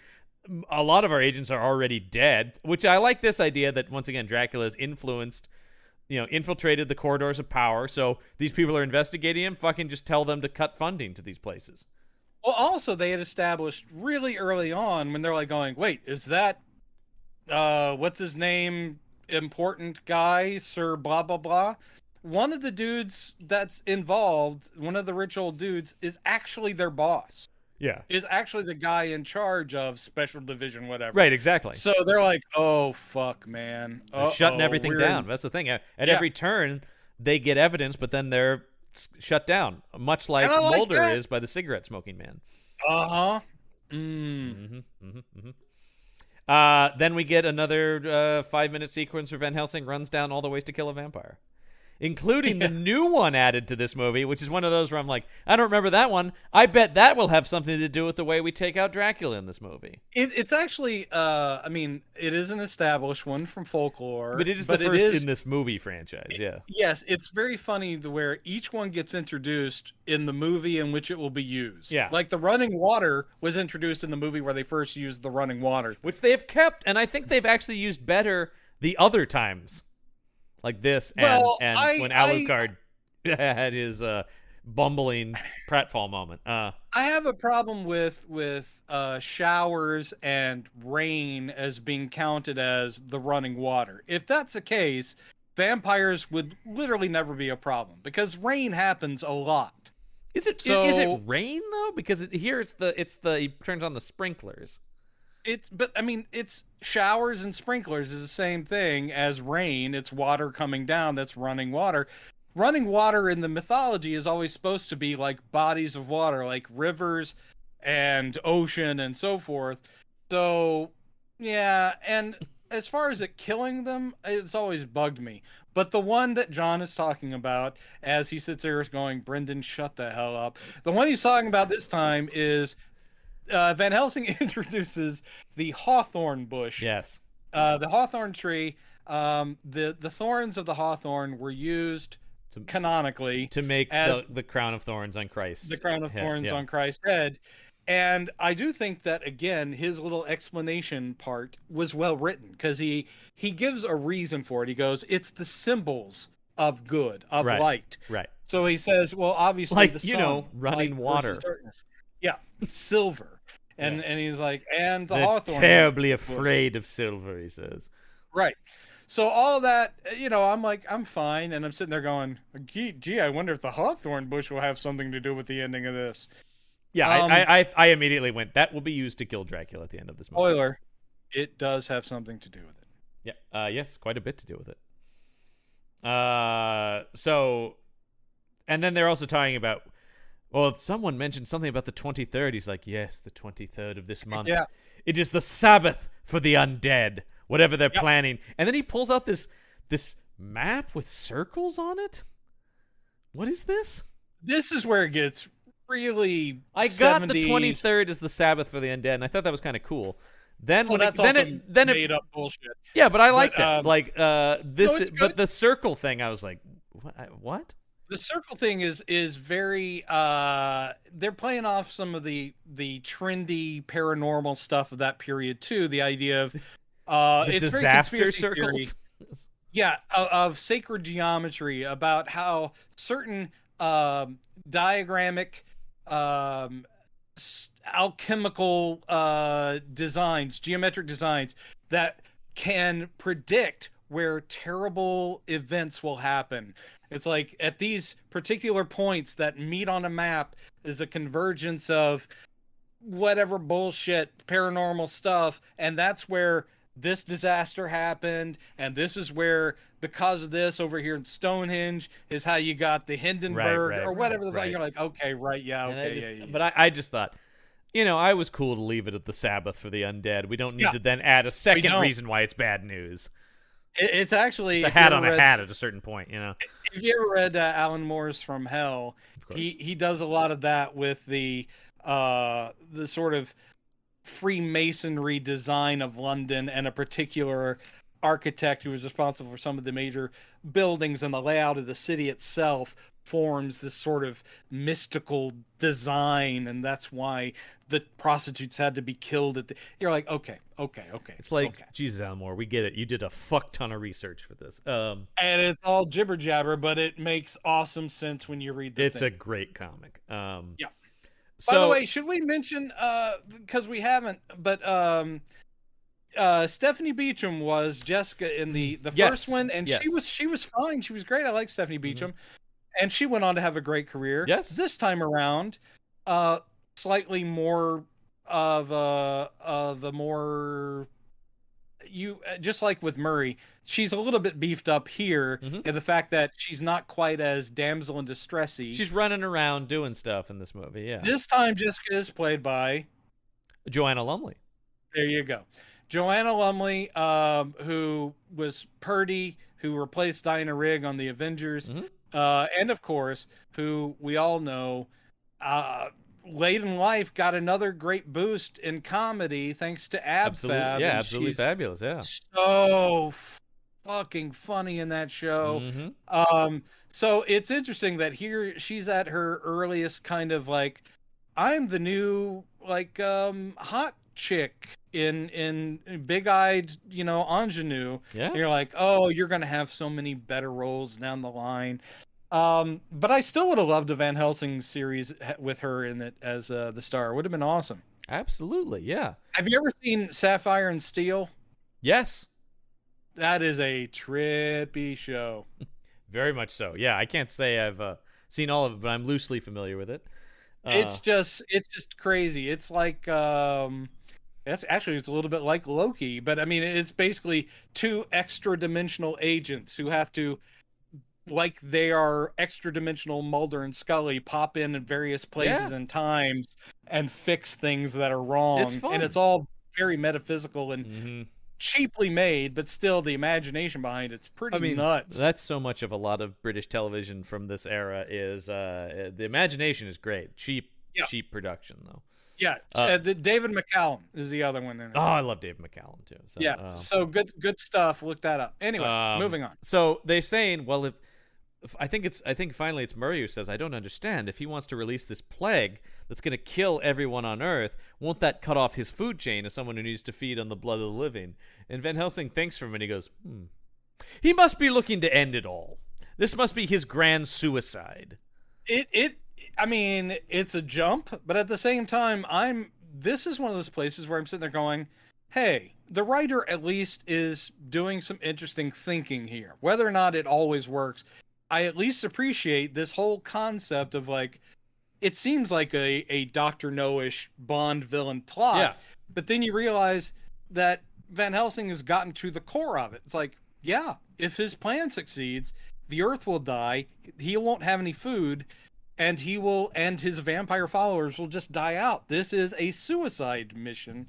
And if Dracula were to commit suicide, he'd want every other thing to go with him. Is what he would take the whole world. Which I like. I like that idea. I like suicidal Dracula. I wish we had Dracula voice that a little bit, but yes, I would have loved it. When he gets confronted with this later, he kind of goes, no. Yeah. Okay, maybe. And it's almost like, didn't you want Van Helsing to be like, oh, man, I really thought you better than this, Dracula. I had it figured out. I had reasoning. I gave you too much credit. He's a dummy, everybody. Turns out Dracula's a dummy. Never mind. Wait a minute. Why did you say that name? Martha? They both have mothers named Martha. Yeah, Martha Van Helsing and Martha Dracula. And they Martha Dracula. At the end of the movie, Martha Dracula, because Dracula means son of the dragon, and Dracula means dragon. Yes. His father's name was Dracula. Dracula. Anyway, so that's something that Van Helsing he figures out the psychological profile of Dracula in one fell swoop. Yep. He's that good, man. He's just that good. So the team splits up here. We have Jessica and the agents go to stake out the mansion where the satanic stuff has been happening, and Van Helsing goes to confront D.D. Denham. Down. But before that, we did see him melting down a silver crucifix. Yes, we do. Wait, hang on. Before he goes to the building, we definitely see that.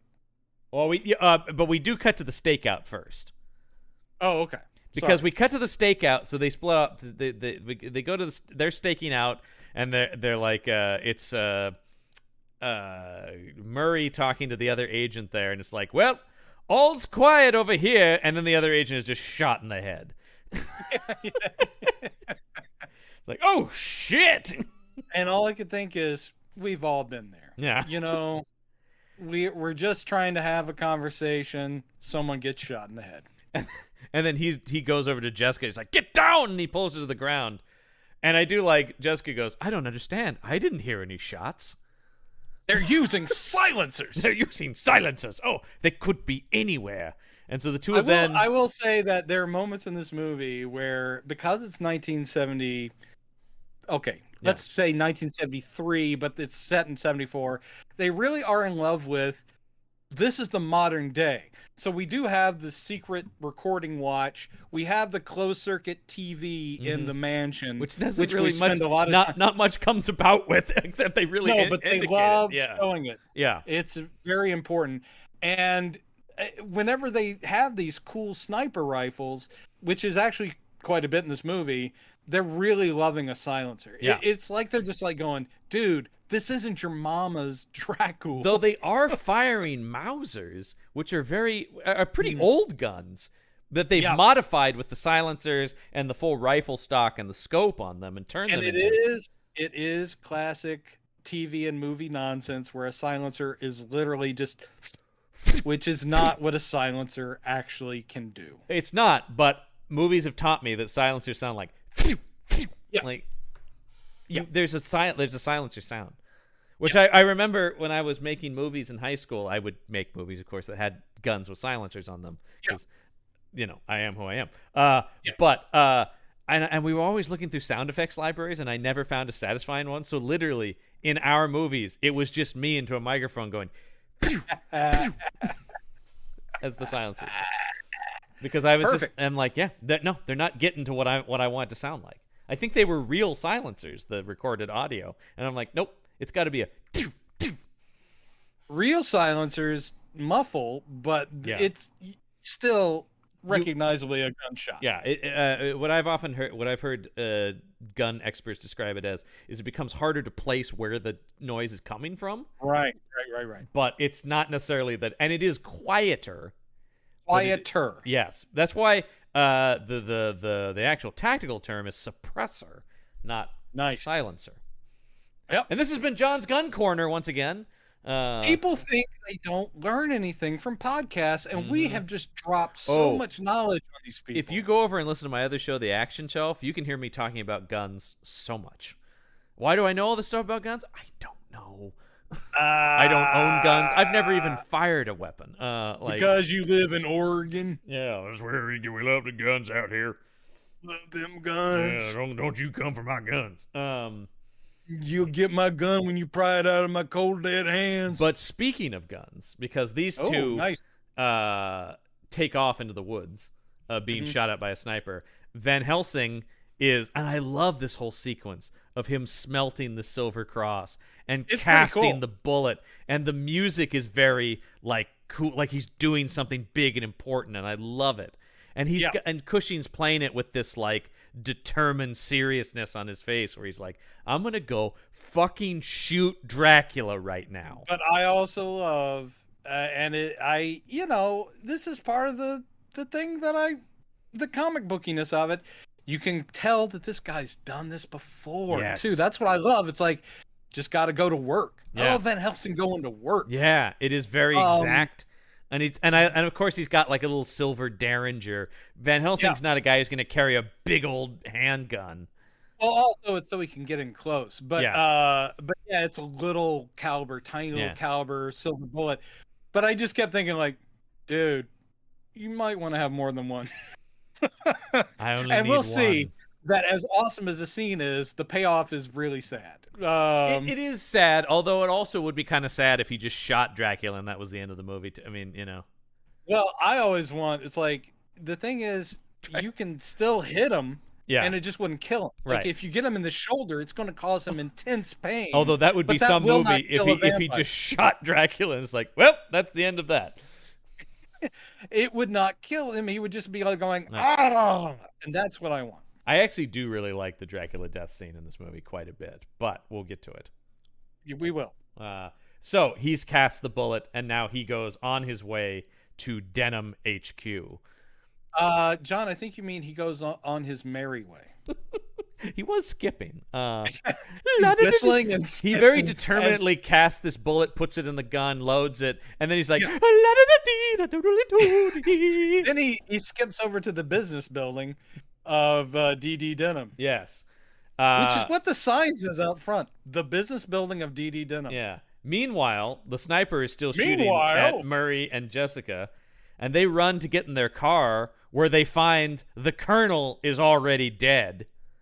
Oh, shit. And the henchmen are waiting for them, who capture them immediately. So now Murray and Jessica have been captured, and we know that Van Helsing is going into the lair of Dracula. Or we can assume. Do we? I mean, Do we? Let me say, it better be. As far as I know, he's just going to go see a millionaire. Yeah. I mean, it's one of those things, though, where it's like, it better be Dracula. It had better be Dracula or I'm walking. Yeah. But I like this scene with the security guard where he's like, yes, I'm here to see Mr. Denham. And the guy's like, oh, sorry, pal.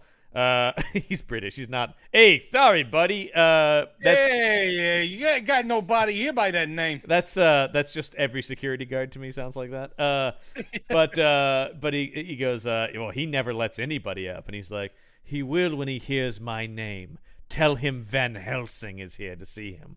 And just That's immediately why... the phone rings and is like, oh, go right up. Yeah, and I love that, which is why I was a little like, that is baller. Yeah. And I wanted Van Helsing just to walk in the office, even with the light in his eyes, and go, I know who you are. So, what if he had more than one bullet and he shot the light out? Ooh. That would have been cool, man. That would have been cool. I just want Van Helsing lighting more people up in this movie. Yeah, well, you asked that of everything you want. Which actually, I forgot to mention that. He doesn't get shot. The colonel's shot in the head. The guy who gets shot by a sniper, the first agent who gets shot by a sniper, gets shot like 8 times by that sniper. Yeah. You know, he gets hit in the chest, head. Yeah. And it's like, this guy is needlessly murdered. Like, they murder the bejesus out of him. It's not a good sniper move. He has to keep shooting him. I'm going to kill you so dead. Sniper. I mean, the core, the motto of the snipers of the military in the U.S. is one shot, one kill. That's generally the goal. So yeah, but these guys are limeys. Okay, it's right. We say 8 shots, 1 kill. We say 8 shots, take a break, a little tea, some biscuits. Hold on. Do another 4 shots. Hold on, let me reload. I gotta put some more in him. Well, he hasn't moved in 15 minutes. I'm still going to put 20 more shots in him just to be sure. I also love the idea that from a distance they're hearing the of the sniper rifle, the silence. Oh, yeah. Assuming that it does completely silence, you can still hear the coming forward. But it is more cinematically enjoyable to see a body jerk around. Oh, I loved it. I love seeing that guy get lit up. I'm like, oh man, this guy, they're just shooting the hell out of this guy for no reason. This podcast does not paint you in a very good light, John. It doesn't. It really doesn't. I love watching. Between me saying that's not how long it takes to strangle a man, and you going, I'd love to see a guy get lit up. Just round after round put into this man's body. I'm actually funding on Kickstarter a special thing to remaster these films and put more digital blood in. The blood more digital blood. Yeah, there it is. It's just exploding out of him. Then we've slowed it down so you can really see the globs of blood. Suddenly it turns into a Peckinpah movie, and it's like... Oh. I don't think he ever made a better film than Salad Days, though. That is my favorite one. Yeah. I say, anyone for tennis? So yeah, Van Helsing goes up to Denham's office, and Dracula very cleverly has put a gigantic light on his desk to mask who he is. Even though the way it's lit, we obviously can clearly see it as Christopher Lee. Yeah, he's not a silhouette to us. I mean, he's darker, but I mean, we're sitting there going, "Oh, hi, Christopher Lee."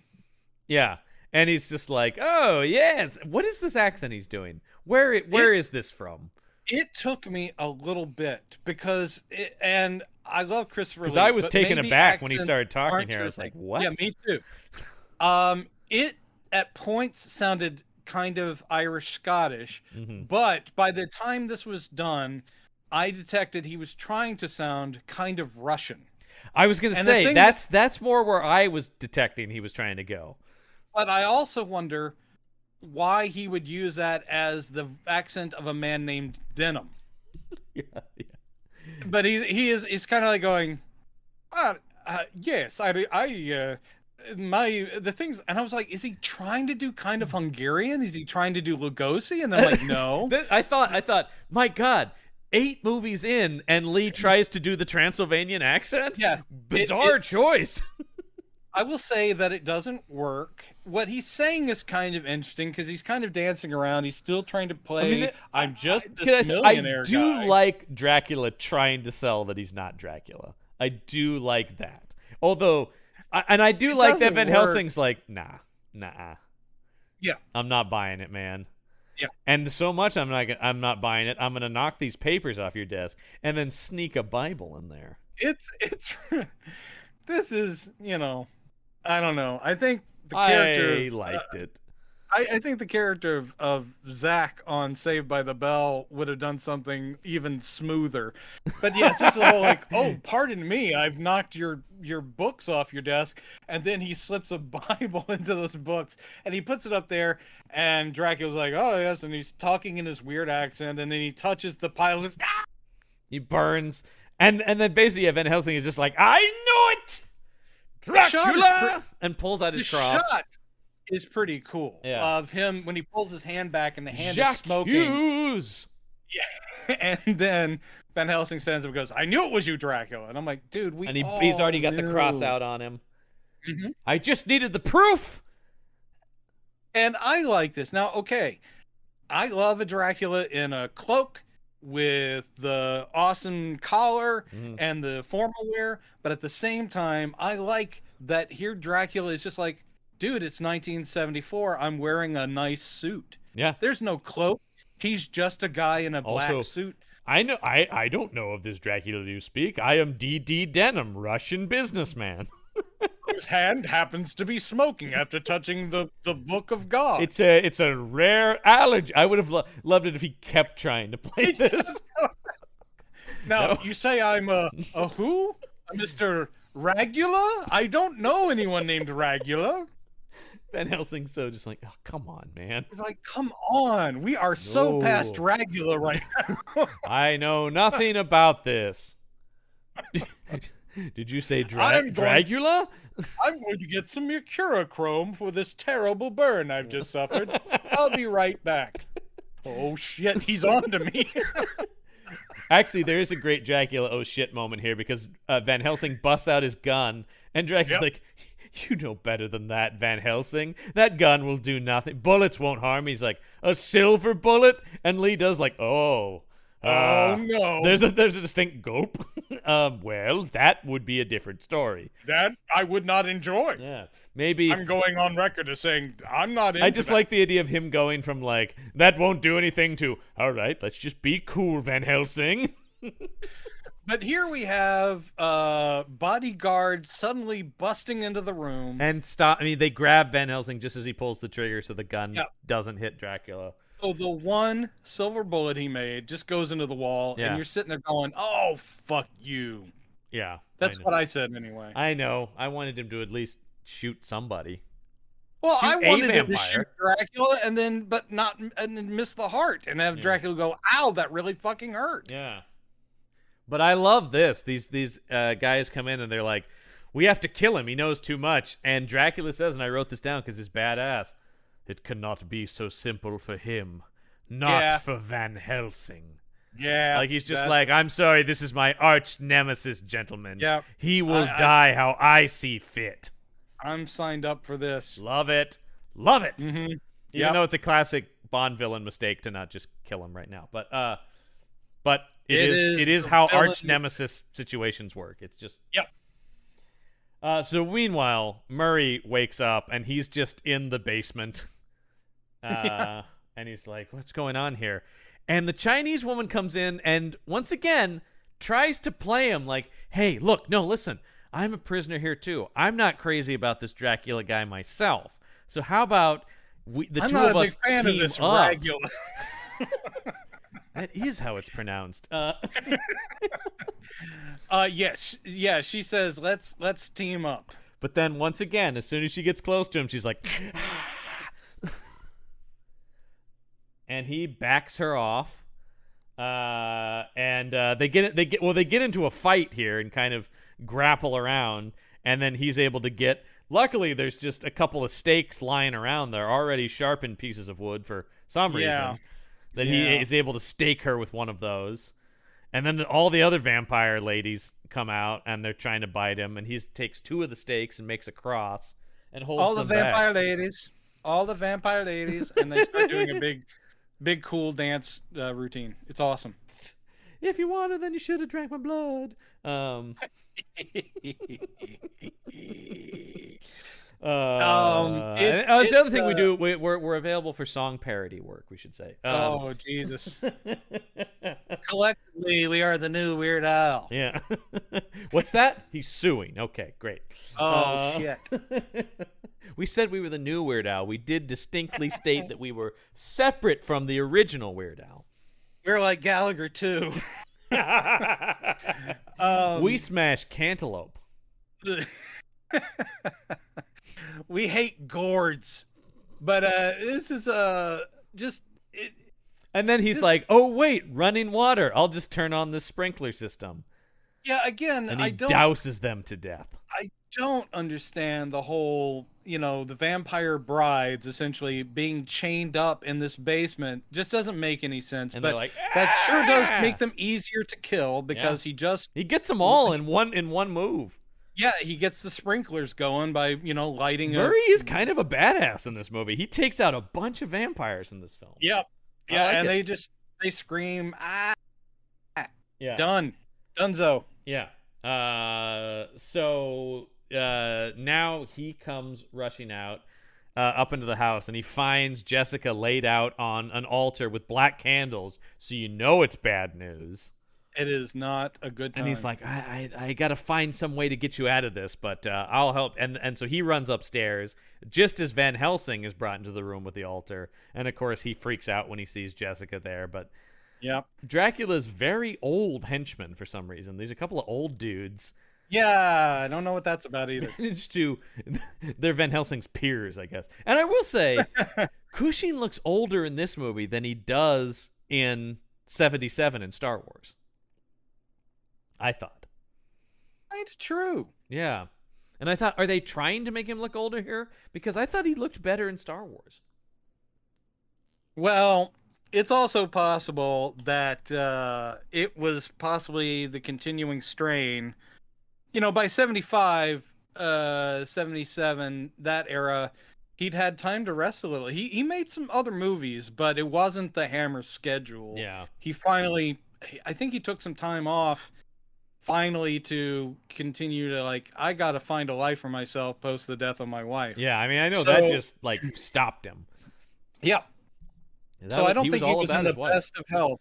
Yeah, he was all about his wife. That's just look, because acting, he's crushing it in every scene. He is. Yeah. Here, because he's playing the "you son of a bitch, that's my granddaughter." He's playing the Harrison Ford in a '90s thriller of "Give Me My Daughter Back." He doesn't seem weak at all. No. Even when he's skeletal and old, you still think that guy will fuck you up. Absolutely. If you're Dracula. Yeah. And then Dracula shows up, and Dracula does a little illusion here, a little magic trick by suddenly lighting all the candles. It's kind of cool. Yeah. He does a sweep of his the hands. magic castle. Yeah, it is very much like the magic castle. It is. Yeah. There's the altar, and at each four corners of the altar is a tall black candle, and he sweeps his arms up with the cloak, and the candles light on fire, and there's a look on his face that's a little bit like, did you dig that? Yeah. Did you see what I just did there? I know. Boom. How did I do that, Van Helsing? How did I do it? You know what I'm a good friend of? The devil. Yeah. Oh, we're like this. That's devil shit right there. The devil showed me how to do that. So then don't worry though, Murray has found the video control room and he's poking around up there. Oh, thank God you told me. I was worried. Meanwhile, Dracula is starting the ceremony, and his whole thing is he's like, "Oh man, I'm gonna kill every human being on Earth, and what's this even more, Van Helsing? I'm taking your your granddaughter by my side. That's right. She's my latest consort," as he says. Yeah. And he's not, Van Helsing isn't just going to let that go. No. He's not down with this. No, and also Dracula says, since we had to kill Professor Keeley, get this, we're going to go ahead and infect you, Van Helsing, so you can be a carrier of this and help me bring about the end of the world. Yes, I've thought about everything. Now, here's the thing, is that he's laying the plan out here in a very supervillain way. Yes. Here's what I'm going to do. It's very, very Bond villainy. And, Van Helsing will speak up and go, but Dracula, if you do that, you wipe everything out. Yeah. What world will you rule? And you're just going to die yourself. I do like that. And leave yourself ruler of an empty world. It's pretty great. Yeah. But it's not until Van Helsing says this. Mm-hmm. Suddenly, the old important guys, the old rich dudes, who are supposed to be the four horsemen who are going to like, whoa. Yeah, there's something like, wait. And they say, I mean, it's plausible enough, but they go, wait, you told us that these were bargaining chips. Which is the Bond villain plan, by the way, is to have the plague and threaten to release it to get money. Right. And they're like, wait a minute. He's like, no, man, you're totally going to spread this plague. Yeah. And they're like, we don't want none of that shit. One of the guys is so upset that he's literally like, he's losing control of his body functions and keeps looking at the vial in his hand, the test tube. Yeah. And he finally cracks it. Yeah. So and Dracula's like, well, that was a freebie. That was a freebie. Now here's my problem with this plan, and it's not the fact that Dracula's like, well, I didn't really. Oh, I think I know what your problem is, and I think it's my same problem with the plan. If this terribly virulent form of bubonic plague can only be spread by touch, and it wipes this guy out in about 3 minutes. Yes. I mean, now maybe if he had been into the plan, he would have gone to a populated area and in 3 minutes touch as many people as he could. But eventually, I'll tell you what my explanation of this is. It should have been airborne. Airborne. Yes, that would be the idea, is that, he's touching people. But I thought the fact that it kills him right away, I thought was because that vial was for everybody and he got all of it at once. Oh. Like he OD'd on it. That like a quarter of it would have been a longer incubation period, because he dies instantly. And I do like watching this guy die, though, because his skin starts to burn from like the inside, and he's like, I mean, that's good stuff. That was something in a horror movie they were going to build to anyway. They're like, we have to show the somebody's got to get thing. the bubonic plague 2.0. And there were a couple of good, and if they hadn't included it, I would have been angry too, but it had a couple of good. He's almost within touching reach of Van Helsing. Yeah. And Van Helsing like pulls his hand back like, no. Yeah. No. You 6 feet, sir. 6 feet. He puts on his mask. He's very responsible. He's socially distancing. Stay back. He's just spraying him with Lysol. I'm telling you, in a COVID world, watching the finale of this, I felt it. Oh, yeah. This was way more horrifying than it was back in the day. And the flames kick up at this point. The flames room kick up, and Murray now is fighting one of the henchmen up in the control room.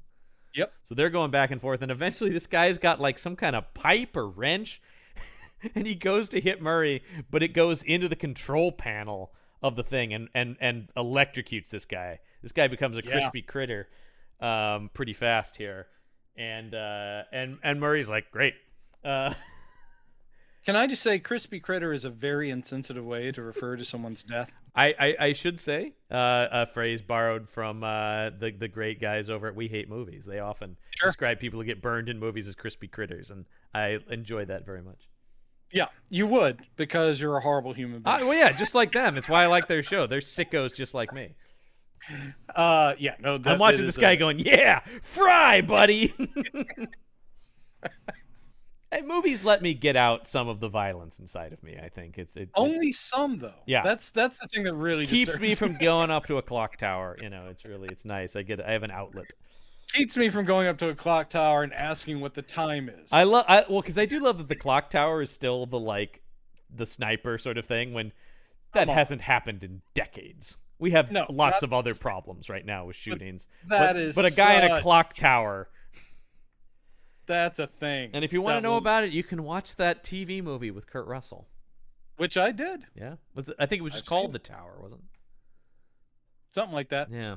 I remember seeing that when I was watching all of Kurt Russell's oeuvre, including the Elvis TV movie that John Carpenter directed. That. Yeah. John Carpenter's Elvis. Yeah, it was great. Yeah. There's a Shout Factory release of that. I think that's the only TV movie they've done because it's a John Carpenter, and they've done like all the other Carpenter movies. So they're like, I guess Elvis? All right. Yeah, I guess we can do that one too.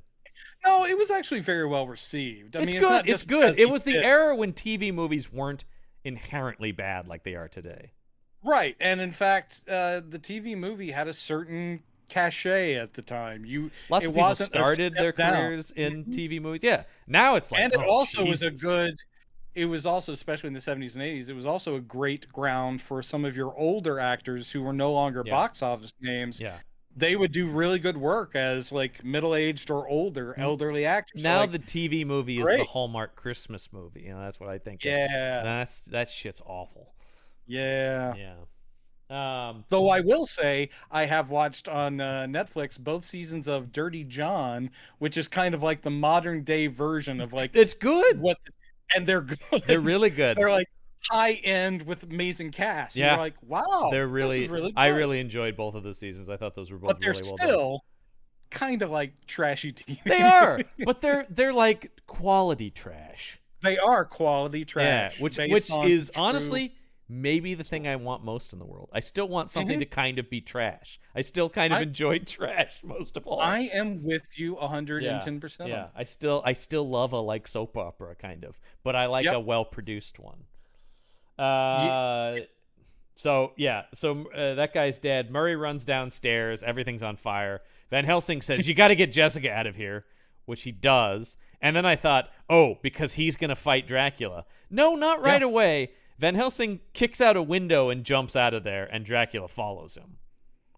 Dude, Van Helsing kicking out a window and jumping out of a window. Yeah, I want this TV show. I do too. I want Peter Cushing's stunt double to jump out a window Every week. Yeah. I want that to become his signature move. Because the music is once again doing that 70s TV thing here. Where it's like dun dun dun dun dun dun dun dun dun dun dun, and you're like, oh yeah. And I'm jazzed. This movie has more excitement in it than a lot of these. Just in terms of like, true. yeah, here we go. It's a chase. Dracula's chasing Van Helsing into the woods. Yes, there is actual movement and stakes and action adventureness going on. Murray does come back briefly just to see the guy who was infected burning to death. Mm-hmm. He's engulfed in flames, and Murray's like, "Hey, all right, I guess everybody got out then, because this guy's fucked up." And so he runs off then, and yes, of course, Van Helsing in the woods notices the bush the tree he mentioned earlier. What is it? Yeah, that's convenient. The hawthorn. The hawthorn. That's it. Yep. And he's like, yes, perfect. And he gets behind it, and he's like, "Oh, Dracula! It is. I mean, Come and he get me, does. you bastard!" He just screams out. He's like, Dracula, Yeah. here I am, over here. And it's sort of like, I mean, Dracula's centuries old. Is he going to go, yes, that's what my victims would do? Finally, Van Helsing's given up. And I love the way Lee plays this, though. When he gets caught up in this, he's like, oh, but he's already in too deep once he realizes what it is and what it's doing to him. And then They're doing sounds on the soundtrack because they want it's visually a little hard for them to sell other than a little cuts here and there. So Yeah. they're putting in sound effects of like ripping because he is tangled up in hawthorn. They do have the cape getting sliced open and Right. his hand and his face. But my favorite part of this is when he's fully tangled up in it, and he's all bloody in his face, and he's just reaching out. And for once, we don't have him doing a high-pitched scream. He's snarling and baring his fangs. He's become a trapped animal, and I love it. He's just like, and he's still trying to get at Van Helsing, even though he's bloodied and trapped. And I love it. They do some very blatant. I mean, look, they set it up. They're paying it off, the hawthorn bush. Yeah. But when he falls back, when he collapses on the ground, the hawthorn can't kill a vampire. Right. Essentially, what they're doing is, that was clever. Van Helsing has trapped him. He can't really escape. Though technically, why can't he turn into mist or anyway? This guy doesn't do that. We've established that. This Dracula doesn't do that. But so I'm down with this. He's trapped. Yeah. But they do very clearly make like a crown around his forehead Yes. and I'm like, come on, yes. guys, you can't play a Jesus motif on Dracula. The two don't go together And at all. to that, Hammer says, "Watch us." I know. It's like, hold my beer. Yeah. So we've never had an ounce of subtlety in these films. Then, though he's been very crafty, Van Helsing has been very crafty to trap him in Hawthorne. Yeah. But then Van Helsing's like, God, if only I had. Oh, here's some steaks. I do like where he's just like, I've got him. Oh wait, what do I do now? Wait, and there's like the pieces of a fence. Yep. You know, and he's like, yes, okay, I'll take off one of these pieces here, and yes, okay, yeah, this I can stab him with. And that's, I'm just like, oh, of course, I'm down for this, but I just feel like, oh, come on, man. I don't like, I love a prepared Van Helsing, and I don't like a Van Helsing that's like, man, I sure hope there's some broken fences around. Oh, great, perfect. Yeah. Oh, this will work. He should have a bag full of steaks with him at all times. Yeah, I agree with that. It would have. You know what I would have taken? I would have taken. He lost the bag of steaks at some point in a fight, and then has to do this. Because I do like him having to improvise a steak in general as a concept. Is kind of cool. He grabs this steak, and he. At first, I was like, "Whoa, man! Again, hammer low." But they make it clear that he's going under the rib cage. Yeah, this does have a distinct angle to it. He's going at an angle under the ribs, which is pretty hardcore, and he just like slams it. Yeah. And Dracula's like, ah! Love it. It's Love good. it. And Dracula starts to decay. Disintegrate, turn into a skeleton. They do it way too long. They really love these effects. Some of it works really well. Some of it's goofy, where it's like they've clearly made his hand out of some sort of clay or bread mixture, and it starts to crumble. And you're like, okay, all right. I mean, that's been the case in all of these, right? Is there's always been like a, they're reach outs, they're reaching outside of their ability here. Right. But still, they get the point across, and it works. Yeah. Yeah, and it's totally it works, and I like when it's finally just a skeleton. It looks fine. Mm-hmm. And Van Helsing sifts through the ashes of Dracula and finds that signet ring, and he's like, "Got him." End of movie. It's really so. Again, it's a blunt thing. I would have liked maybe him returning to Murray and Jessica. Yeah, that we never see them again. They have been important characters, not just in this film, but in the previous. So it would have been nice to kind of cap it. But instead, it's just Van Helsing picks up the ring, and it's freeze frame. Yeah. The end. Yeah, I was just like, whoa, okay. Sure. And that is a wrap on Christopher Lee's Dracula for Hammer. Yep. That's it, you guys. We will see Dracula again, and we will see Cushing as Van Helsing again. Dracula will return. In The Legend of the Seven Golden Vampires. We got 2 more Hammer movies left, John. Yeah, we're right down to the end of it. Before we get to the very fun Legend of the Seven Golden Vampires, though, we do have to watch. Next week, we're back to Frankenstein. It is Cushing as Frankenstein, which is something. But it's not enough to save us from Frankenstein and the monster from hell. I'm not looking forward to it. I said it. Yeah. I remember hating this one as a kid, which is saying something. It's one I don't remember ever liking in any of the times I've seen it. Nope. So we'll maybe our opinions will change. Probably not though. It is also the last Terrence Fisher movie.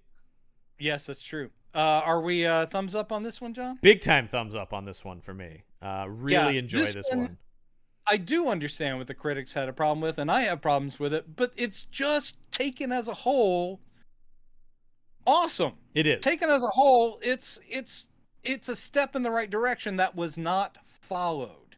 If they had followed this step in the right direction, they could have gone. This should have been the beginning of a new era for Hammer, and instead it's sort of a last gasp or part of a even last if gasp. They had handed off the parts to other actors, which they do with Dracula, but Seven Golden Vampires is not a continuation. It's this whole other thing. It's a completely insane movie. It is a Kung Fu Hammer movie. I mean, come on. That's the most fun. I do love that one of Christopher Lee's last films was a Hammer film. He came back in 2009 or something and made a Hammer film. Yeah. And he did a cameo in a metaphorical sequel to The Wicker Man called The Wicker Tree, I believe. Yes, it's something like that. Yeah. By the same director of the original Wicker Man. Yeah. So I love those. I mean, the man's career was amazing. I've loved him as Dracula. Even when the movies did not serve him well, and he could have been even better. Yeah. I mean, imagine had the scripts lived up to him, these would have been truly astounding movies. Oh, but instead they had a great actor that they took for granted and didn't use enough of. He did say one of the quotes, which everyone of course agrees with, and I'm sure that Kim Newman and your other nerd friend in that documentary, it is true that Hammer didn't figure it out. They just kept coming up with scenarios that they could shoehorn Dracula into. Yeah, they do and talk that is about the that. Wrong way to do that character. They talk about the whole thing is kind of the whole late period of Hammer is a lot of like, what do we do? What do we need to do something? The sex? Do we add sex? Oh, that's not quite successful. We make it an action movie. Oh, people didn't like that. We'll make it a kung fu movie. It becomes a lot of like, you can do repackage all of those. this stuff in a new way. You can repackage, and sometimes it worked. We are big fans of Captain Kronos. Right, but the main thing is figure out that character, make him central, and don't make him just a plot device. Make him central. Yeah.